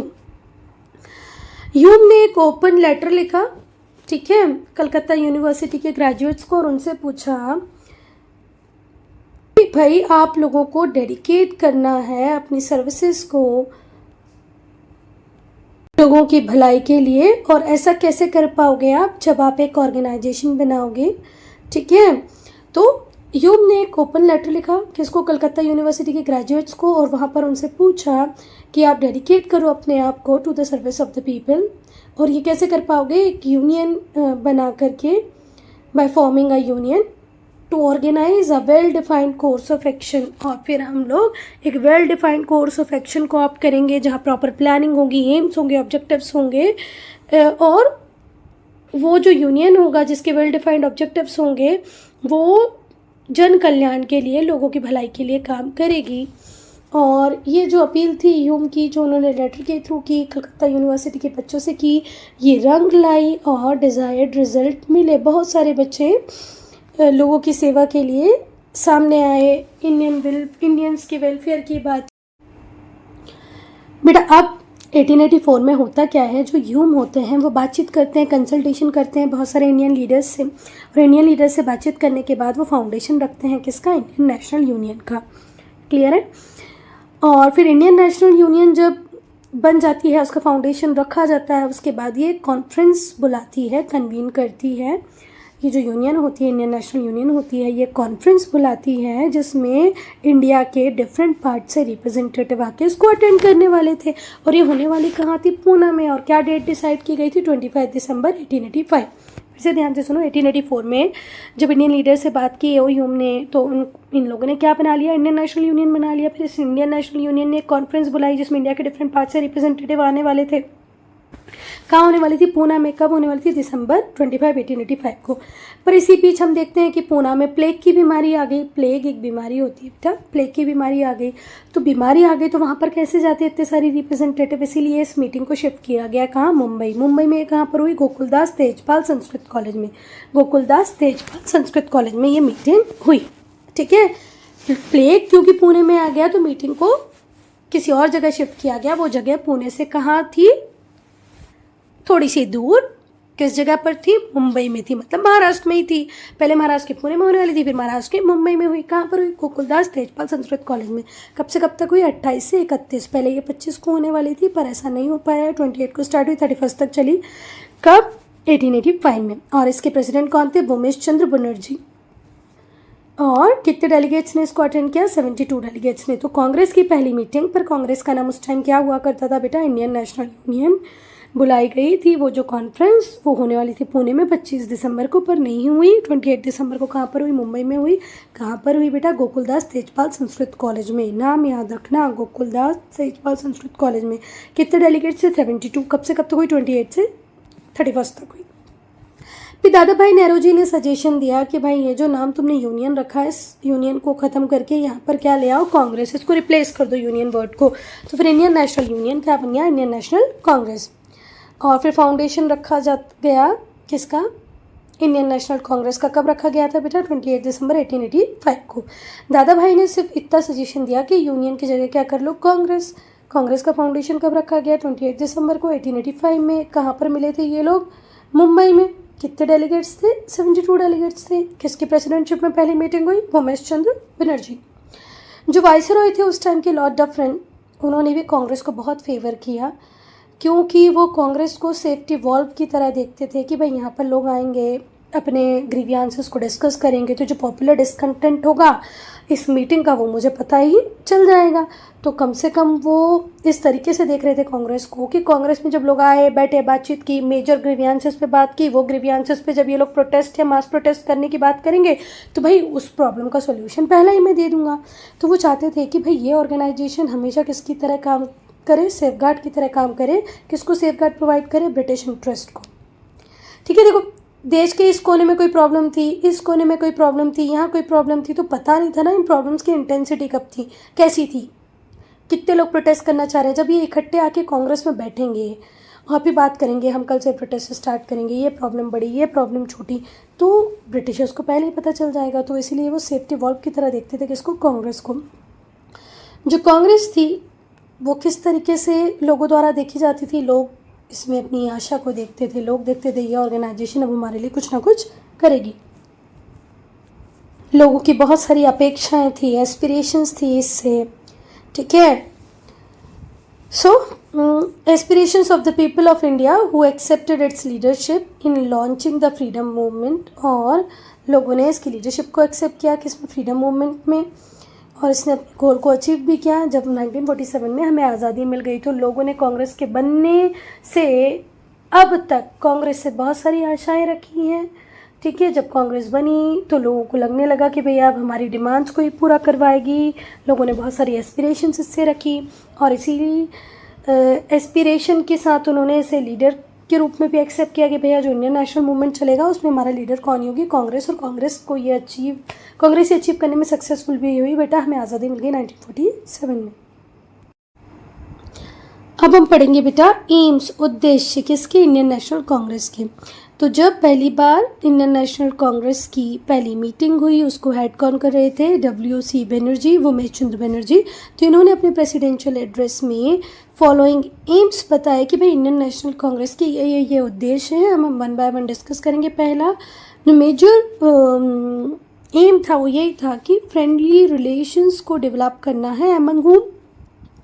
Among the political workers of different parts of India। India के डिफरेंट पार्ट्स में जो छोटे छोटे पॉकेट्स में जो पॉलिटिकल लीडर्स बने हैं, जो अपने लेवल पे कोई काम कर रहे हैं, तो उनके बीच में क्या डेवलप करना? फ्रेंडली रिलेशंस को डेवलप करना। Between whom? Between nationalist political workers from different part of the country. Then to develop and consolidate feeling of national unity. बेटा नेशनल यूनिटी की फीलिंग को डेवलप करना, उससे और मजबूत करना, कंसोलिडेट करना, और इस बात को थोड़ा सा इग्नोर करना कि भाई आप लोग ये छोड़ दो कि मैं इस जात का हूँ, मैं इस धर्म का हूँ, इन बातों को इग्नोर करो। ये भी कांग्रेस ने सिखाया। कांग्रेस ने सिखाया कि भाई इंडियंस के बीच में यूनिटी होना बहुत ज़रूरी है। हम भले ही हमारी कास्ट को थोड़ा सा इग्नोर कर दें, हमारे रिलीजन को थोड़ा सा इग्नोर करने, और करना पड़ेगा तभी हम ब्रिटिशर्स से जीत पाएंगे। तो इन्होंने डेवलप किया नेशनल यूनिटी को, उसे और ज़्यादा मजबूत किया, कंसोलिडेट किया नेशनल यूनिटी को, और ये कहा कि भाई तुम्हारी जात, तुम्हारा धर्म, तुम्हारा प्रोविंस कोई भी हो, इसे बिल्कुल भूल जाओ और अंग्रेज़ों के खिलाफ एकजुट होकर लड़ो। फिर इन्होंने बात की कि भाई हम पॉपुलर डिमांड्स को फॉर्मुलेट करेंगे और प्रेजेंट करेंगे किसके सामने? ब्रिटिश गवर्नमेंट के सामने। इंडिया के जो डिफरेंट प्रोविंसेस थे वहाँ के मेजर प्रॉब्लम्स को लेके आएंगे और ब्रिटिशर्स के सामने रखेंगे, और फिर ट्रेन करेंगे, ऑर्गेनाइज करेंगे पब्लिक ओपिनियन को। कहाँ पर? कंट्री में। क्या सोचें, क्या समझें, किस तरीके से चीज़ों को लें, इस बात का भी ध्यान रखा जाएगा। जो कांग्रेस थी उसने अपने सेशन हर साल किए, कब? दिसंबर में। और दिसंबर में जब ये लोग बैठते तो वहाँ पर अपने पूरे ईयर के प्रोग्राम की बात करते, साथ ही साथ ये बताते कि हमने कितना कुछ डिसाइड किया था, कितना कुछ अचीव कर लिया है। फिर कई बार चेंजेस भी होते हैं, जो एवं मेंशन एम 4 एम हमने पढ़े, उसमें कितनी बार हमने देखा कि कुछ चेंजेस भी होते हैं। टाइम टू टाइम ये एम्स बदलते गए क्योंकि सर्कमस्टांसेस चेंज होते गए। तो ये हर साल अपनी मीटिंग करते थे दिसंबर में जो कुछ अचीव किया उसे डिस्कस करते थे। जो एम पहले डिसाइड किए थे कई बार उनमें चेंजेस करने की ज़रूरत पड़ती थी। क्यों? क्योंकि सर्कमस्टांसेस चेंज हो चुके थे। अब बेटा हम लोग पढ़ेंगे सेशंस ऑफ द कांग्रेस। अभी हम लोगों ने देखा कि दिसंबर में कांग्रेस ने पहली मीटिंग की, उसके बाद वो ईयरली मिलने लगे। तो अब हम वही सेशंस को डिस्कस करेंगे। तो सबसे पहले हम लोग डिस्कस करेंगे फर्स्ट सेशन को। जो फर्स्ट सेशन था कांग्रेस का वो किसकी प्रेसिडेंटशिप में हुआ था बेटा? WC बनर्जी की प्रेसिडेंटशिप में हुआ था, जिसको कितने डेलीगेट्स ने अटेंड किया था? 72 डेलीगेट्स। 72 डेलीगेट्स ने WC बनर्जी की प्रेसिडेंटशिप में कांग्रेस के फर्स्ट सेशन को अटेंड किया। अगर हम कुछ एमिनेंट पर्सन के नाम लें, मतलब ये जो 72 थे, इसमें से अगर हम मोस्ट इम्पॉर्टेंट की बात करें या जो बहुत ही ज़्यादा नोन फिगर थे उनकी बात करें तो वो थे दादा भाई नेहरू जी, KT तेलंग, फिरोज शाह मेहता, बदरुद्दीन तैयब जी सुब्रमण्यम अय्यर, आनंद चार्लू, NG चंदवरकर, जस्टिस रनाडे, ये सारे प्रोमिनेंट एमिनेंट लीडर्स थे जिन्होंने फर्स्ट सेशन को कांग्रेस के अटेंड किया। ठीक है, मतलब वो जो 72 डेलीगेट्स थे उनमें ये भी थे। जो सेकंड सेशन हुआ वो हुआ 1886 में, पहला सेशन 1885 में, दूसरा सेशन 1886 में, ये कोलकाता में हुए और इसके प्रेसिडेंट बने थे दादा भाई नेहरू जी। तो फर्स्ट सेशन के जो चेयरमैन थे, जो प्रेसिडेंट थे वो थे WC बनर्जी, सेकेंड के थे दादा। और बेटा जो कुछ डेलीगेट्स थे उन्हें रिसीव लॉर्ड डफरिन ने भी किया as distinguished visitor to the capital. जब 1886 में सेकेंड सेशन हुआ कांग्रेस का, प्रेसिडेंट कौन थे? दादा भाई नेहरू जी। अच्छा, उस टाइम तक कोलकाता प्राइम लोकेशन हुआ करता था। ठीक है, तो वहाँ पर जो लॉर्ड डफरिन थे उन्होंने भी जो डिस्टिंग्विश्ड विजिटर्स थे उनको अपॉइंट किया, क्योंकि उस टाइम तक कोलकाता कैपिटल हुआ करता था, दिल्ली नहीं बना था कैपिटल। दिल्ली कैपिटल बना है 1911 में। फिर से ध्यान से सुनो, 1911 में कैपिटल बना दिल्ली बेटा। उसके पहले जो अंग्रेज थे उनका कैपिटल क्या हुआ करता था? कोलकाता। तो जब ये सारे मेजर एमिनेंट पर्सनालिटी 1886 में वापस से सेकंड सेशन के लिए आए तो कुछ डेलीगेट्स को तो डायरेक्टली किसने भी रिसीव किया? लॉर्ड डफरिन ने, कि भाई आप लोग आए हैं हमारे कोलकाता को देखिए, और उन्हें क्या कहा? Distinguished visitor to capital. उस टाइम कैपिटल क्या हुआ था? कलकत्ता। दिल्ली का कैपिटल बना 1911 में। उसके बाद जो नेशनल कांग्रेस थी वो हर साल दिसंबर में मिलने लगी, और ये एक स्पेसिफिक एरिया में, स्पेसिफिक प्लेस पे, स्पेसिफिक कैपिटल में नहीं मिलती थी, ये इंडिया के डिफरेंट पार्ट में मिलती थी। और जो नंबर ऑफ डेलीगेट्स थे वो 72 फर्स्ट सेशन में थे, बढ़ते 1000 तक पहुंच गए। मतलब हर सेशन के साथ नंबर ऑफ डेलीगेट्स बढ़ता गया। ठीक है, देयर आफ्टर जो नेशनल कांग्रेस थी वो हर साल मिलने लगी दिसंबर में, और वो भी कहाँ पर? इंडिया के डिफरेंट पार्ट्स में, कंट्री के डिफरेंट पार्ट में। और जो नंबर थे डेलीगेट्स की वो जल्दी ही बढ़कर कितने हो गए? 1000। और बेटा ये जो सूरत सेशन था, जो 23rd सेशन था, इसमें हमने देखा कि एक तरीके से हमने डिस्प्यूट्स देखे किस किस के बीच में? अर्ली नेशनलिस्ट और असर्टिव नेशनलिस्ट के बीच में। बेटा जो अर्ली नेशनलिस्ट थे ये कैसी पॉलिटिक्स करते थे? Politics of prayer, politics of petitions, है ना। इनका मानना था कि ब्रिटिशर्स जस्ट हैं, ब्रिटिशर्स हमारे साथ अच्छा करेंगे, बस उनके सामने हमें अपनी प्रॉब्लम्स को रखना है। क्लियर है। पर जो असर्टिव नेशनलिस्ट थे उनका मानना ये नहीं था, उनका मानना था वो अच्छे हैं, वो जस्ट हैं, हमें उनसे मतलब नहीं, पर ये कंट्री हमारी है, इसके ऊपर रूल हम करेंगे। तो इस तरीके से डिस्प्यूट था, और ये डिस्प्यूट बेसिकली किस बात को लेकर था? आइडियोलॉजी को लेकर के, मेथड्स को लेकर था ही था। पर हुआ क्या था बेटा? 1905 में लॉर्ड कर्जन जो थे उन्होंने बंगाल को डिवाइड कर दिया था as a policy of divide and rule. आधा बंगाल हिंदुओं का, आधा बंगाल मुस्लिम का, और कहा तुम आपस में लड़ते रहो और हम रूल करते रहेंगे। तो इस तरीके से जब बंगाल के डिवीज़न के अगेंस्ट में, उसके पार्टीशन के अगेंस्ट में एजुटेशन की बात हुई, मूवमेंट की बात हुई, तो असर्टिव नेशनलिस्ट का बोलना कुछ और था, अर्ली नेशनलिस्ट का बोलना कुछ और था। तो जो कांग्रेस थी दो ग्रुप में अब लगभग डिवाइड हो गई है, पहले अर्ली नेशनलिस्ट, दूसरे असर्टिव नेशनलिस्ट। और ये किस बात को लेकर इनके बीच में कन्फ्लिक्ट है या डिस्प्यूट है? मेथड ऑफ एजुटेशन की, किस तरीके से हम प्रोटेस्ट करेंगे, किस तरीके से हम अपने गुस्से को दिखाएंगे अंग्रेजों को। कौन सा गुस्सा? वो गुस्सा जो हमारे मन में आया है जब बंगाल का पार्टीशन हो गया है। तो हम लोग यहाँ पर देखते हैं कि यहाँ पर स्प्लिट हो जाता है। सूरत सेशन में कांग्रेस दो भागों में बढ़ जाती है, अर्ली नेशनलिस्ट और असर्टिव नेशनलिस्ट में। जो असर्टिव ग्रुप होता है उसे एक्सक्लूड कर दिया जाता है कांग्रेस से लगभग 10 सालों के लिए। ये जो डिकेड होता है इसका मतलब होता है पीरियड ऑफ 10 ईयर। फिर बेटा जब 1916 की बात आती है, देखो अलग हुए थे कब? 1907 में। एक होंगे कब? 1916 में। लगभग 10 साल, एक डिकेड, ये दोनों अलग अलग रहे। और फिर 1916 में कांग्रेस का जो एक सेशन था, it was only in 1916, that was 2 wing. ये जो 2 विंग बन गई थी ना, अर्ली नेशनलिस्ट और असर्टिव नेशनलिस्ट, ये लखनऊ सेशन में वापस से साथ में आ जाती है। ठीक है, ये इंपॉर्टेंट सेशंस हैं, एक बार आप लोग इनको पढ़ेंगे। See you in time ending this video here only. If you have any doubt, any problem, to write in comment section.